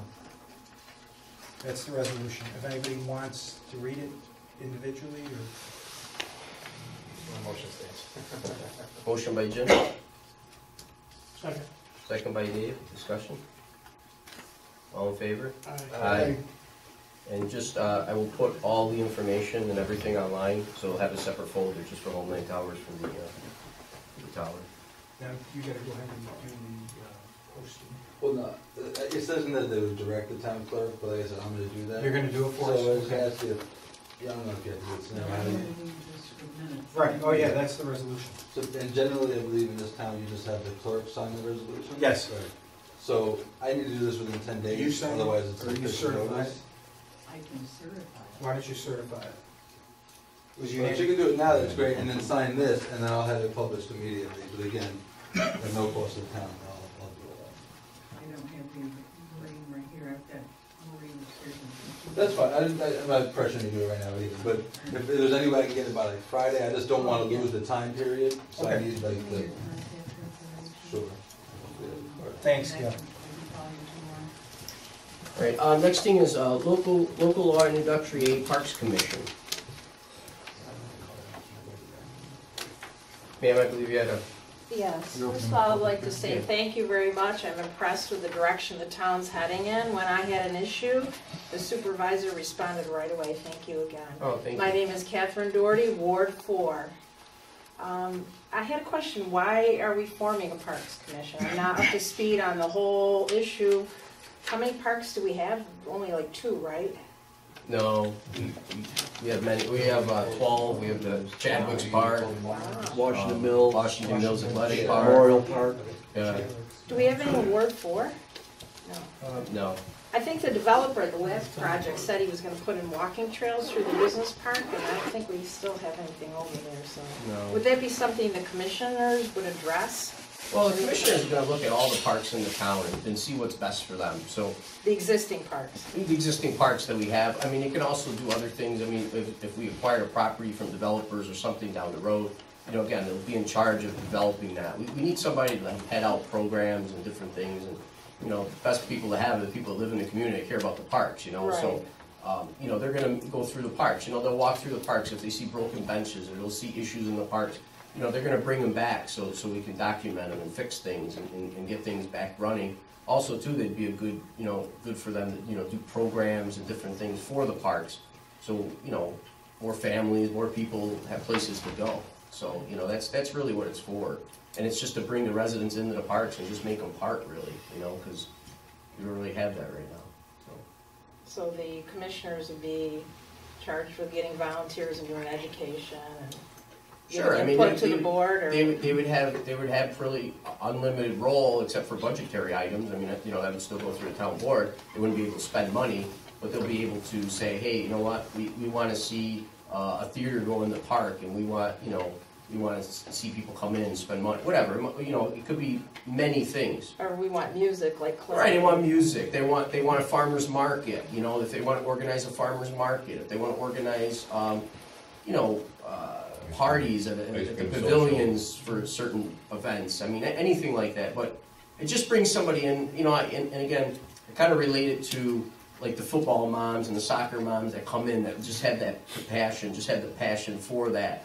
And they get things done, and they raise money, and the parents are involved, and it's just nice. It's bringing people together, and you get a great result out of it. Right now, again, we don't really have that. You know, we have workers in the park and stuff, but no one knows really what the residents want until the residents really come out and say what they want, you know, and what they want to see in the parks. And what, I mean, we have nice parks, and, you know, we mow the lawn, but you know, it takes the people to make the programs and the activities and everything, you know, something that's worthwhile, so. Right. I can speak for Ward 4. I know most of us would like to see our walking trails extend. Whitestown has that nice one along Bosse's, and Yep. so we'd like something, and, you know, the developer of that park said they put something in, but we haven't seen anything yet over there. So you envision someone from each ward or district or whatever? Yeah, I do, and you know, another thing to bring up too, there's $1 million grant for sidewalks and stuff, connecting the trails and things like that. So, you know, I proposed the Gander Mountain building, but my idea was to connect the trails that are on 840 through that district all through, and maybe even, you know, make another area there for a park and stuff. So that actually, you know, as you bring that up, That's that was wonderful. one of my, if we do, you know, lucky enough to get the Gander Mountain building and we do put that in, that was one of the things, is to bring, you know, make that our town center and make that more of a community oriented with residents and stuff, so. Wonderful. Thank you. I'm very impressed with the direction we're going, and new ideas, new energy. I appreciate it, thank you. Thank you. So I'm just gonna go. All right. All right, thank you. Thank you. I'll work with Gail, but obviously if anybody has any questions, you can reach out. Next time, stay in New Hartford. What's that? Next time, stay in New Hartford. Yeah, we have hotels here too, you know. The weather's so much worse where I was, so yeah, I wanted to be close to the train. Next time. Thanks. We don't have it down on the side. All right, any other questions on the Parks Commission? Concern? Motion to close the public. Motion to close the public. So moved. Motion by Dave. Second by Phil. Discussion. All in favor? Aye. Have a motion to adopt the local law and conduct the new Parks Commission. A second. Motion by Dave, second by Rich. Discussion. All in favor? Aye. Okay, next one is introductory local law B. That one has to go out in the paper. It's for the rezoning of Sherbrooke Town Park, designated as Park PR, and that's included in here as the law. So if I can have a motion to... We're going to do a motion to go forward with the introductory local law B of 2018 to amend the code. We have a map that we've drawn. As I indicated, Kathy Lawrence very correctly pointed out to the board, for some reason only half of Sherbrooke Park was designated as park and recreation. This is a local law creating a zone map amendment to encompass the entire park as park and recreation. And that's the map to be attached to local law. If someone makes a motion to go forward and set a public hearing, that would be the next step. Yes. Is the town board going to declare itself a vacant and authorize me to send out? I think we need to know, though, if somebody's going to initially move it, the local law. I'll move it. Motion by Rich, Second. second by Dave. Discussion. All in favor? Aye. Since this is a zone map amendment, the town board adopted the zoning ordinance. We would want to have a motion to act as lead agency and send out to all appropriate agencies and to schedule a public hearing. So moved. Motion by Dave, Second. second by Jim. Discussion. All in favor? Aye. Aye. Thanks. Thank you. All right, reports from town officials by standing committee, zoning codes, planning committee, Councilman Woodland. You have the RFP for the mowing of abandoned properties? Are we going out to bid on this, or? Joe, do we go out to bid for the mowing? Currently, the Parks handles it. It's Okay. just a matter of switching responsibilities. Can you do it? now. Yes. Okay. So what we'll do is we'll put it on the website, and Joe will go out for three bids. Fair enough? We have to make a motion. I'll make that motion. Motion by Rich, second by Phil. Discussion. All in favor? Aye. Aye. All right, Public Safety and Courts Committee, Councilman Reynolds. I'll make a motion to authorize the supervisor to sign the staff DWI agreement with the county pending our legal counsel's review. No, we've reviewed it, and the chief was kind enough to review it with Paul and I prior to the meeting. It calls for a payment of $4,000 reimbursed to us for crackdown patrol assistance. It runs from December 15 of 17 to 9/30 of 18. And we've reviewed it, and it's proper as to form. Motion by Dave, Second. second by Jim. Discussion. All in favor? Aye.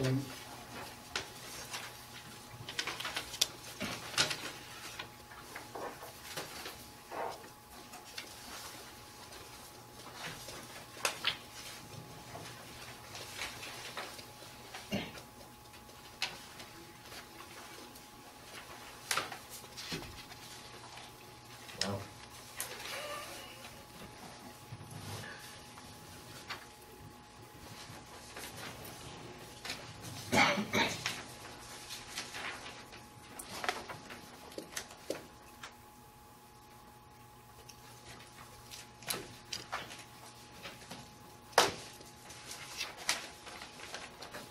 Thanks, sir.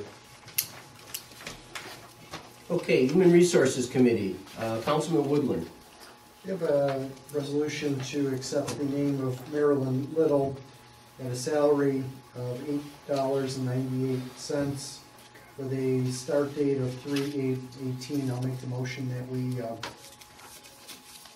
What's the salary? $8.98. And the start date is tomorrow? 3/8. Have a mo- Second. Second. Motion by Rich, second by Dave. Discussion? That's just to fill a vacancy. Filling a vacancy, it's a part-time position. All in favor? Aye. Senior Citizens Committee, Councilman Reynolds. Budget adjustments for, this is a reimbursement for bus trip. Increase A6772.4, $164, and increase A2005.1, $164. Make that in the form of a motion. Motion by Dave, Second. second by Jim. Discussion. All in favor? Aye.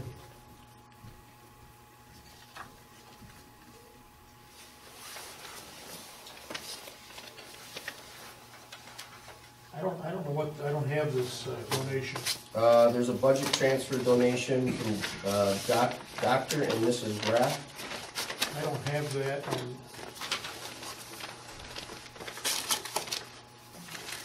Did she give that to you, Daniel? No, I don't have it. We'll have to do it next month or next meeting. Okay.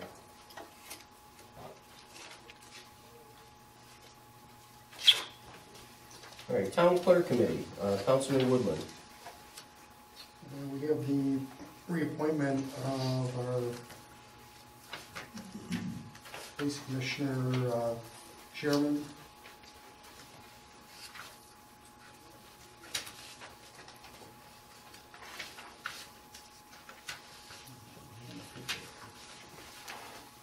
We didn't do it at the organization? Hmm? We didn't do it at the organization meeting? Yeah, I thought we did. Didn't we? No. Didn't we? It was in Florida, couldn't meet that 30 days. Oh, okay. All right, he wishes to continue to be the chairman, correct? Okay, so I wish to appoint Dr. Patrick Cardinal as the commissioner to the police commission. Motion by Rich, Second. second by Dave. Discussion. All in favor? Aye. And then we have a notice of claim for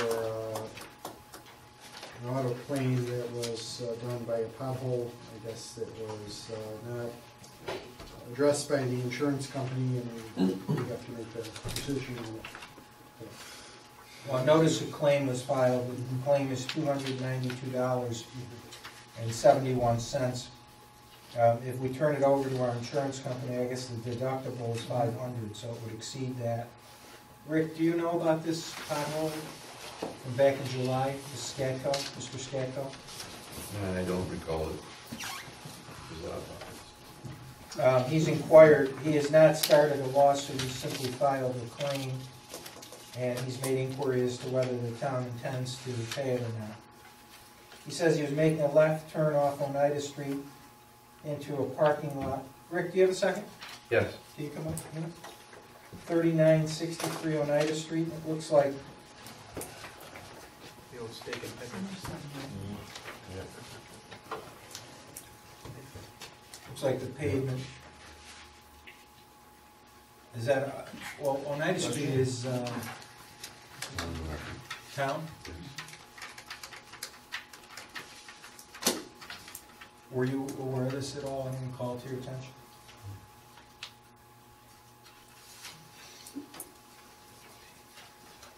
What do you advise us to do, Herb? It's up to you guys. I mean, they did hit one of our potholes. They have to put us on notice Yes. before. Technically, you have to be aware of it. You never got any complaints about that area? Honestly, I've hit a pothole in Syracuse and blew out my tires and my rim, and I have no interest in paying, you know. Yeah. I mean, because then You're gonna The open floodgates door. all, That's what yeah, I mean. and not only that, I just think, I mean, it's a pothole, they're all over the place. It's not just in our town, in every town. I mean, they're just, We're all over. yeah. yeah. We're all over. So you think we'd set the precedence if we? I'm afraid, yeah. Right. No, I mean, you're not required to take any action. He's got a year and 90 days to sue. He's filed a notice of claim. See what happens. Highway Committee, Councilman Messer. Okay, looks over, we put out auction, the 2010 Mack plow truck that would be replaced by the 2018 Mack 10-wheeler. So I'll put that in form of a motion. I don't know, Rick, do we need to get a certain dollar amount on that, or? I'm just looking for permission to do it. This is the one that we did come up with a dollar amount, but I don't believe this truck I'm gonna go with auctions. I'm gonna put an advertisement in superintendent's profile that goes to every highway superintendent in the state of New York. Highway, and auctions internationally, you gotta be looking for something. The highway superintendent's profile, that magazine goes to the highway superintendent every month. And if he's looking for a truck, I think on this particular truck, the money I want for it, I think that's the better way to try the better way to go. Could I just suggest Yes. something? Put it to auction, put it in the magazine, and then see, because I think you have to go to auction for a truck. I don't think you could just put it in there and take a, because we don't have an appraisal on it. You see what I'm saying? Yeah. Because when I went to the New York City trip, when I was at the comptroller's meeting, they said that anything that we sell is supposed to go to auction. That's why everybody puts everything on eBay, or it doesn't matter what auction, you just gotta put it to auction somehow to show multiple bidders, I guess. So you're getting the highest and best price. Right. But you can still do what you wanna do also, right? Right. So I say put it to auction, see what the highest you get there, and then put it in the magazine at the same time. If they come up with a higher price, then you. I mean, you could check it if you want. You want to check it? I check. The town of Casanova sells every one of their trucks that way through that magazine. How do they determine value? I don't know. I'd have to ask them how they determine. I know what it. I had Mac look at our truck and gave me a value of it, what it's worth, and that's what That's I'm what asking you were gonna for. ask? Yes. All right. Well, how about this? Make a motion on following the comptroller's rules. How's that? Whatever it is. No, I'm just saying he can go out and do whatever as long as it follows. Right? Fair enough. Fair enough. Okay. So make a motion that Rick can go out to bid or put in the paper as long as it follows the New York State comptroller's rules. Okay. Motion by Jim. Second. Second by Phil. Discussion. All in favor? Aye. Okay. All right, management, okay, so I have one thing. 10 and 12 Henderson Street, appraisals came back. That was the third appraisal for Deb Geary that was here tonight. They were substantially higher than their first appraisal. So I'm just asking for approval to accept those appraisals and submit those to New York State for the FEMA program. So if I have a motion. So moved. Motion by Dave, second by Jim. Discussion? All in favor? Aye. Thank you. Proposed pilot, the Meadows, I don't know if you're familiar with this, we did a pilot with them for phase one. The Meadows over there, there's a section of apartments that are currently there. They're in the bottom of the basement, or a basin. They've been flooded constantly over our last few storms. In fact, we had to evacuate all the seniors down there. I think we had the fire department there. We had some major issues.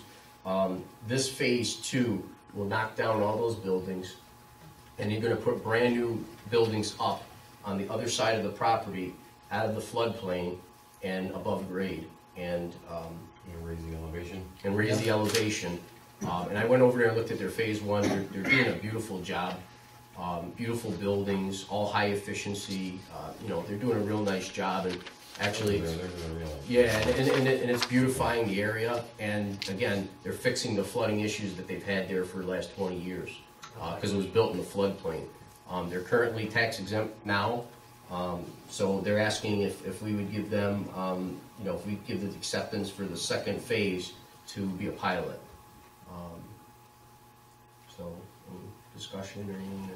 It's basically a letter of support indicating that we support the pilot, Right. which is what we did in phase one. I move it. Second.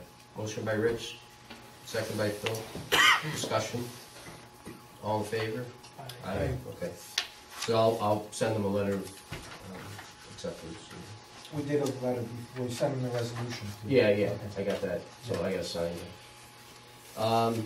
Okay, Rick had an emergency purchase on the garage door. It was bought through JM Door. It was emergency repair. This was the one with the accident, correct, Rick? Yes. Okay, so I need a motion to approve this as an emergency. I thought we did that last month. Well, this is for the door though, Oh, okay. because it's from a separate vendor. That was for the construction company to fix the building, I think. Did the brick And it was a total of $7,855 for the overhead door. I move it. Okay, motion by Rich, Second. second by Dave. Discussion. All in favor? Aye. Thank you. All right. One thing I picked up when I was down in New York City, some state bidding processes have best value. So it might not be that they picked the cheapest bid, but they picked a vendor that was best value. So, and if we want to accept any of those going forward, or we want to use best value in the town, we have to create a local law to be able to accept best value as a bidding mechanism. So if you guys are interested in doing that, we could set that up, and then if things come down from the state that are best value, or if the town wants to use best value on, like, say, IT or something, you know, that they'll be able to do that. You have to create the law? Yeah. In fact, I think I started it. I think Yeah. we talked about this a while back. I think it's in there. Yeah, I think it we is did. too. We did this. It's like sole source. Right. We did it like a year or two ago. Well, sole source is different than best value. No, I know it's okay. different, but it's Best the value same was in principle. there. I Is believe. it in there? I think I put it in. so. Yeah, I thought remember we that did. it was part of it. I thought we did.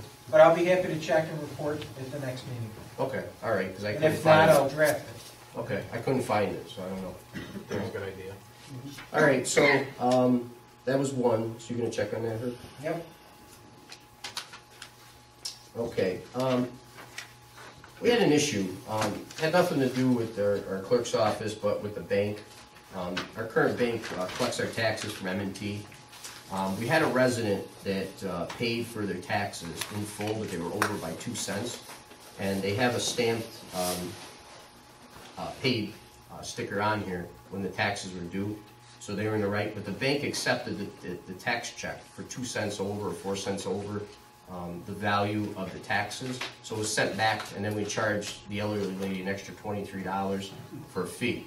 So I'm asking the board, due to she actually paid on time, and it was a bank error, not a clerk's error, but a bank error, and we supply them to take care of our taxes, that we refund this lady a total of $23.31.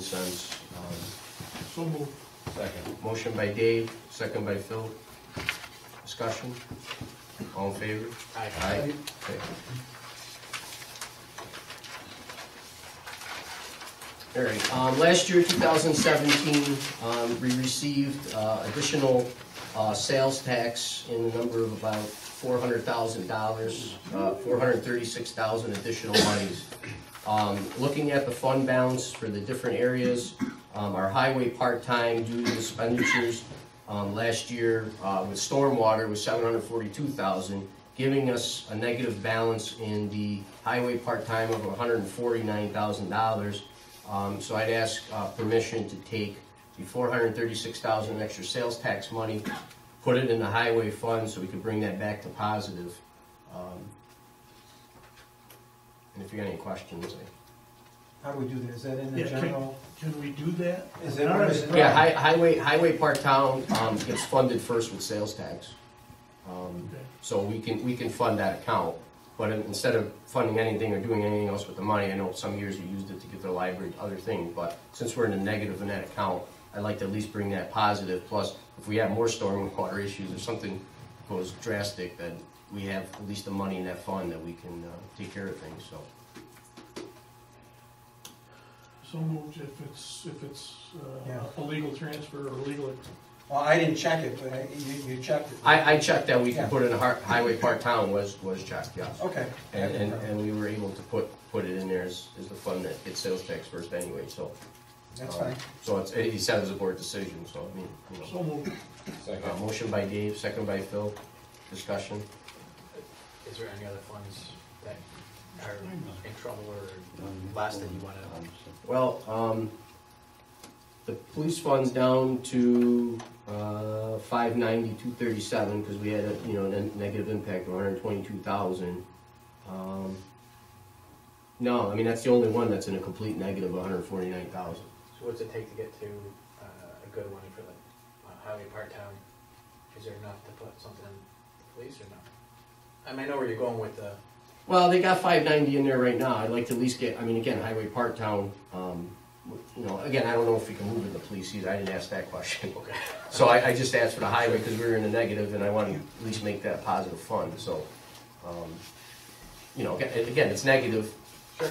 And, that would pay for some of the mitigation work we did. and then bring that up to, you know, about $295,000 into the positive instead of, you know.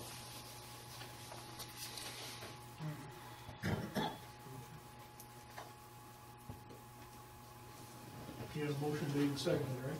No, motion by Dave, second. Second. By Phil, discussion, all in favor? Aye. Gail, how do you want me to handle that? Because Dan isn't here to transfer that. I'll verify it with him. Okay, all right. MA Polsey infrastructure rebuild. So, as you know, we're bonding for new infrastructure, new servers. I went through with them.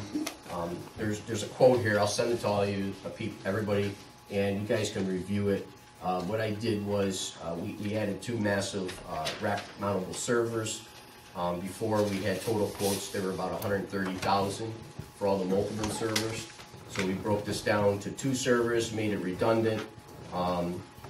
We also, in this quote, is taking the AS400 accounting software system that we currently have, putting that into an SQL server database.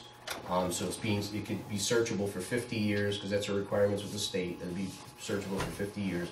So that'll bring that in here. And then also, as we buy the new software, we can integrate that into all these servers. And it's also our backups. So there'll be 2 backups. There'll be 1 backup that's here, and 1 backup that'll be in a data center at Polsey's if we decide on going with this. That'll give us some redundancy. If we went down here on a server or something happened, there's a fire, whatever, we lost our backup, we'd be able right the next day to go back up and running. So in here is pretty much taking care of all the old AS400 stuff, bringing that, you know, to a GUI interface / database that could be searchable a lot easier, and giving us access so we can upgrade our accounting payroll systems, park systems, codes, clerk's office with BAS. I'll email you this, you guys can review it next meeting. I gotta find out, most of the stuff is on GSA for the contract.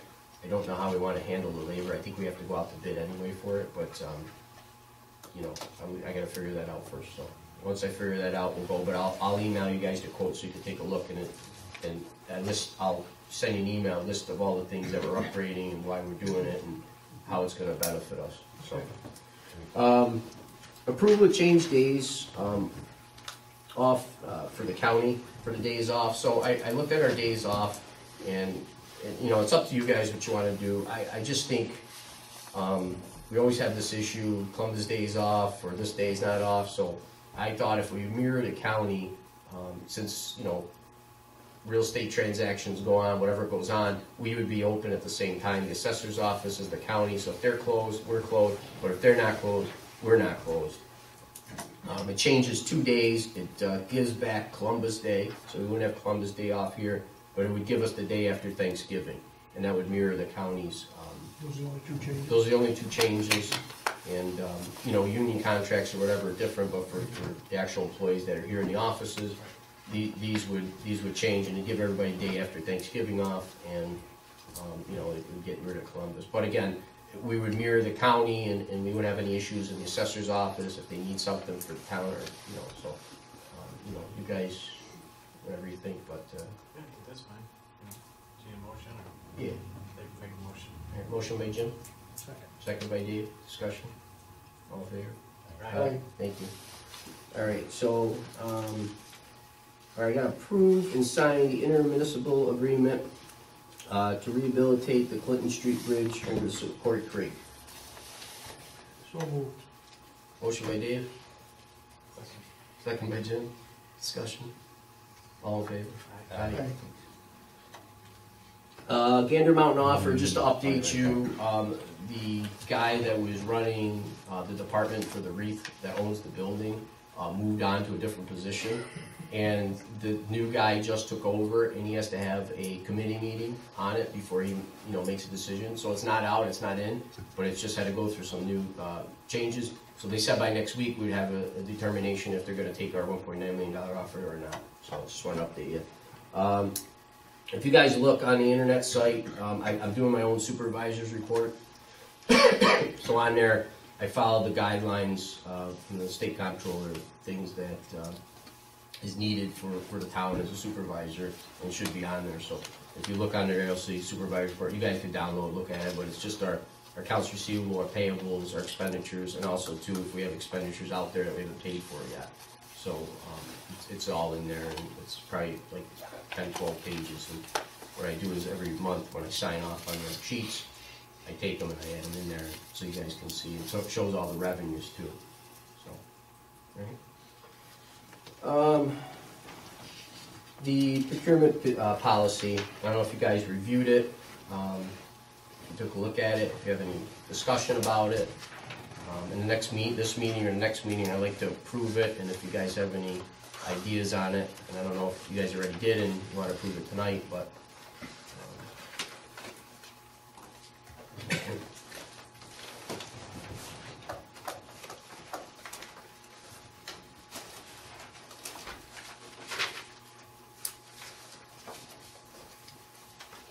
so just to clarify on here that all e-procurement, so the website will only be for bidding under $20,000. So we'll do our RFPs through there. We can do bidding under $20,000. We're not even required that we have to, but I think it'd be a nice way to keep track of things, and also for auditing purposes, you'll be able to go up there and see who's bid and what they've bid for. Any other bids that are $20,000 for supplies and equipment, or $35,000. We'll go out to bid the same way they always did, through Gail's office, and it will be a sealed bid through Gail's office, so we won't use the internet for that to make anything confusing. But this will be mostly for RFPs in our office, or Joe, or Parks, or any of the departments. It can go up, especially for Rick, will probably use this a lot. Instead of him going and just getting calls, and they can go right on there and fill it out, and then it's there documented, and it'll automatically get attached to the vouchers and different things that we do. So that's really the major change. And then the other ones, if you want to review it, it's just kind of.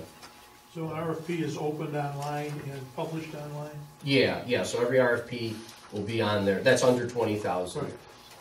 Because that's the New York State starts at $20,000 for the must be sealed bids. So the best way to do it. I mean, we could do it on, but I didn't want to. I just thought up to $20,000. We just keep a database of people that putting in bids, putting in RFPs.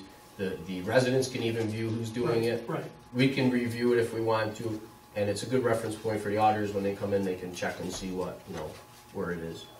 I could be off base, but did you say through that process they can register to get emails when RFPs are available and so forth? So yes. I mean, it's really. Yeah, so like right now, Joe goes out for lawn care. Everybody that came and registered for lawn care will get an email saying, we just came up with an RFP for lawn care, submit your bid online. So it's just, it makes it more competitive. That's all for those. And then again, our 20 and 35,000, they still go through Gail's office, no charges, and that's it. So, do I have a motion then to approve the new town of New Hartford's procurement policy with the additions to guideline 10 for e-procurement for under $20,000? Good motion. Motion by Jim. Second. Second by Phil. Discussion. All in favor? Aye. Okay, I got a quote for Parks software. This was included in the software and the bonding that we did. This will make it so online payments could be taken for pretty much everything at the park. Well, actually everything at the park. We'll also schedule and set up programs for the park. There'll be a place, again, works kind of the same system that we have for the bidding policy. People can go sign up online, and when there's new programs and stuff that they're interested in, we'll automatically email them to tell them about the programs. We'll also update them on timelines on the programs, if there's deadlines for them. They'll say we only got 10 days left. They'll send you an email, so it'll bring that, those people together to say, all right, I want to get in that program. All the money will be taken online. The forms will be generated online. It will saved in a database. The funds will go into an account that, you know, Gail has automatically, and will be documented through her BAS software. She currently has two. It's the same company, BAS, so it would interwork with Gail's stuff now, so there's no extra work for the clerk's office. I will be administrating the project with the new software out of our office this year for the summer, and I will use it for the program for the school. We will also still take the same stuff last year, you know, the applications and money, but this will be for people that want to just go online. So it'll work the same way, I don't know, but for kids, we have AYSO soccer, and you go sign up for soccer, you go put your credit card, you set it all up, and you're done, and then you get the automatic emails of the games and all that, so it'll be all on there, so it's a separate system. So this is just for the programs? This is just for, yeah, this is just for the software, for parks only, but it will link up to Gail's, so it's kind of a module to Gail's system, and I have it here. Is that gonna take care of like the park permits and things like that? Yeah, this will take care of everything, renting gazebos, it'll be set, so when you rent the gazebo, what'll happen is it'll go in the calendar and block those times off, so someone else can't rent it. It'll also bring up diagrams of the gazebo, how many people that it would seat, how many people could use it. It will have a resident and non-resident area, and what you do is just you snap with your phone or ID, whatever, that you have a driver's license or a bill, and you can upload it, and then we'll actually get that in the email, and it'll be saved again on the database, and excuse me, you catch it. But it'll just be saved, so we have it to go back, and if we ever need it for anything, it'll be there.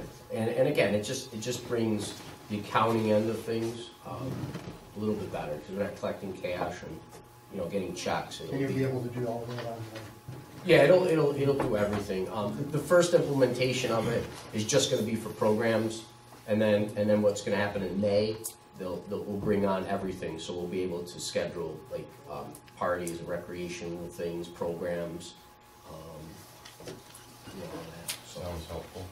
Yeah, I think it will be, and I think it's going to save a lot of time and effort. And again, it just makes it organized and a little bit easier. Does it sound to you, Gail? Does it sound to you? Yeah, and again, it links to Gail's system, and yeah, well, it's part of the software package. Sorry, I had the list right here.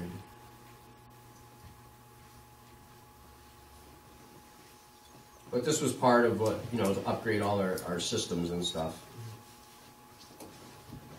You know what I'll do? We already approved that, what? Yeah, we already approved the bonding for it, but I wanted to approve the quote for it. So what I'll do is when we come out of executive session, then I'll find it. We'll do that then. How's that? Okay. All right, so that's all I had. And then I had an executive session in regards to a certain employee. I just have one other question for you, Paul. Yeah, sure. I was on the website, I'm trying to find those reports, where they'll find them. What reports? Supervisor reports. If you go under government, Okay. town board, it'll be supervisor's reports right underneath them. Let me show you. Need a motion to go to executive session? Sure do. Yeah. Motion by Dave? Second. Second by Phil. Discussion? All in favor? Aye. Thank you.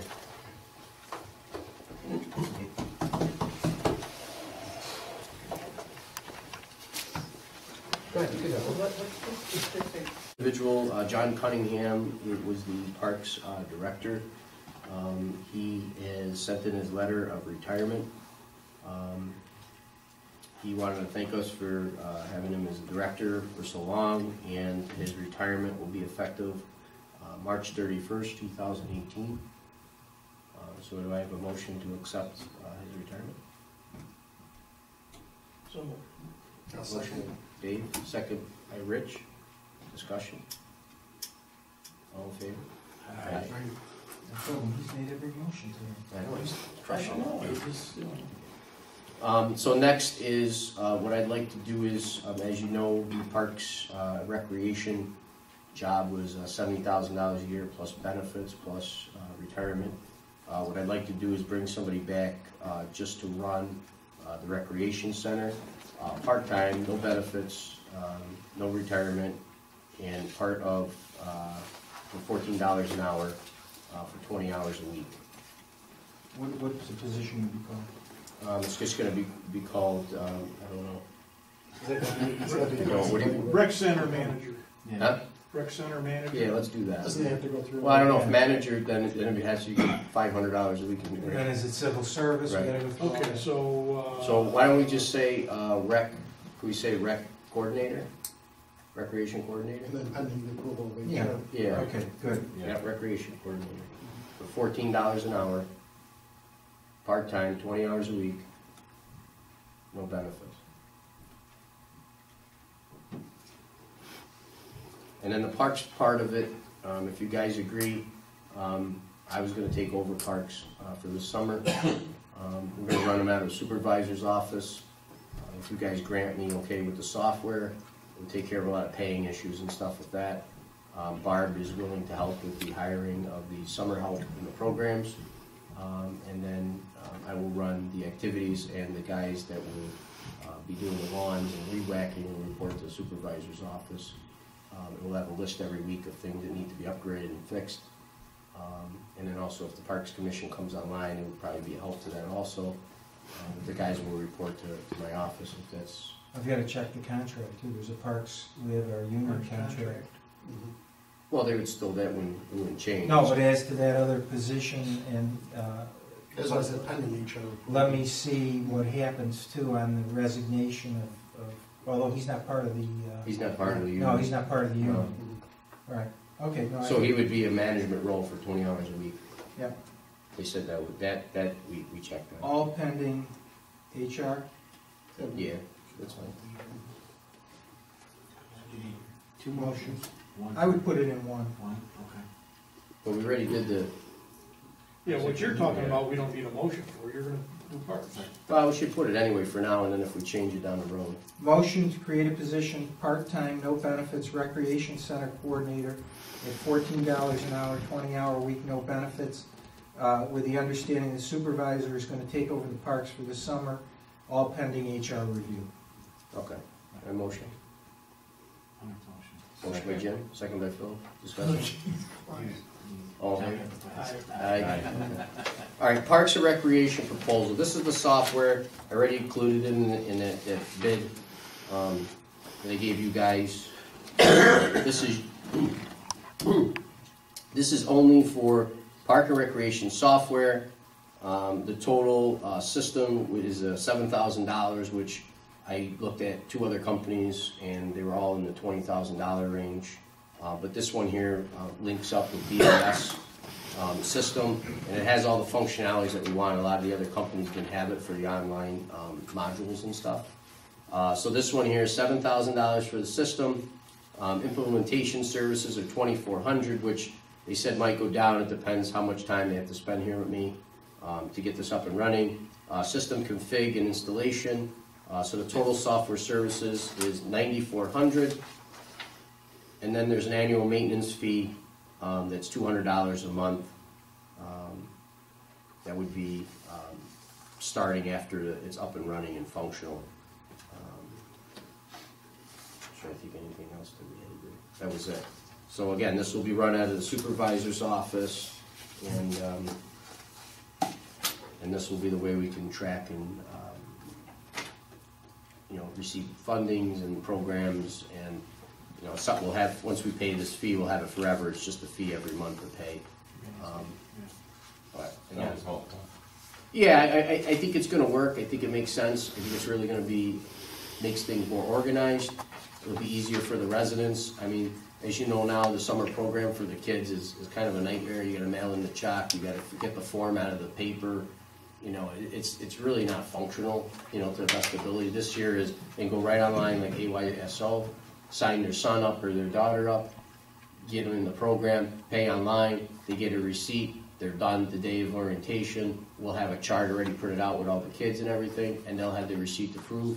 And also they can upload their license and all the information, doctor's notes, whatever it might be, to the program. So it'll be basic right now, and then in May, probably the end of May, we'll go fully functional with everything. So if I have your approval to go with BAS for Parks and Recreation software to be taken out of the bond that we previously approved.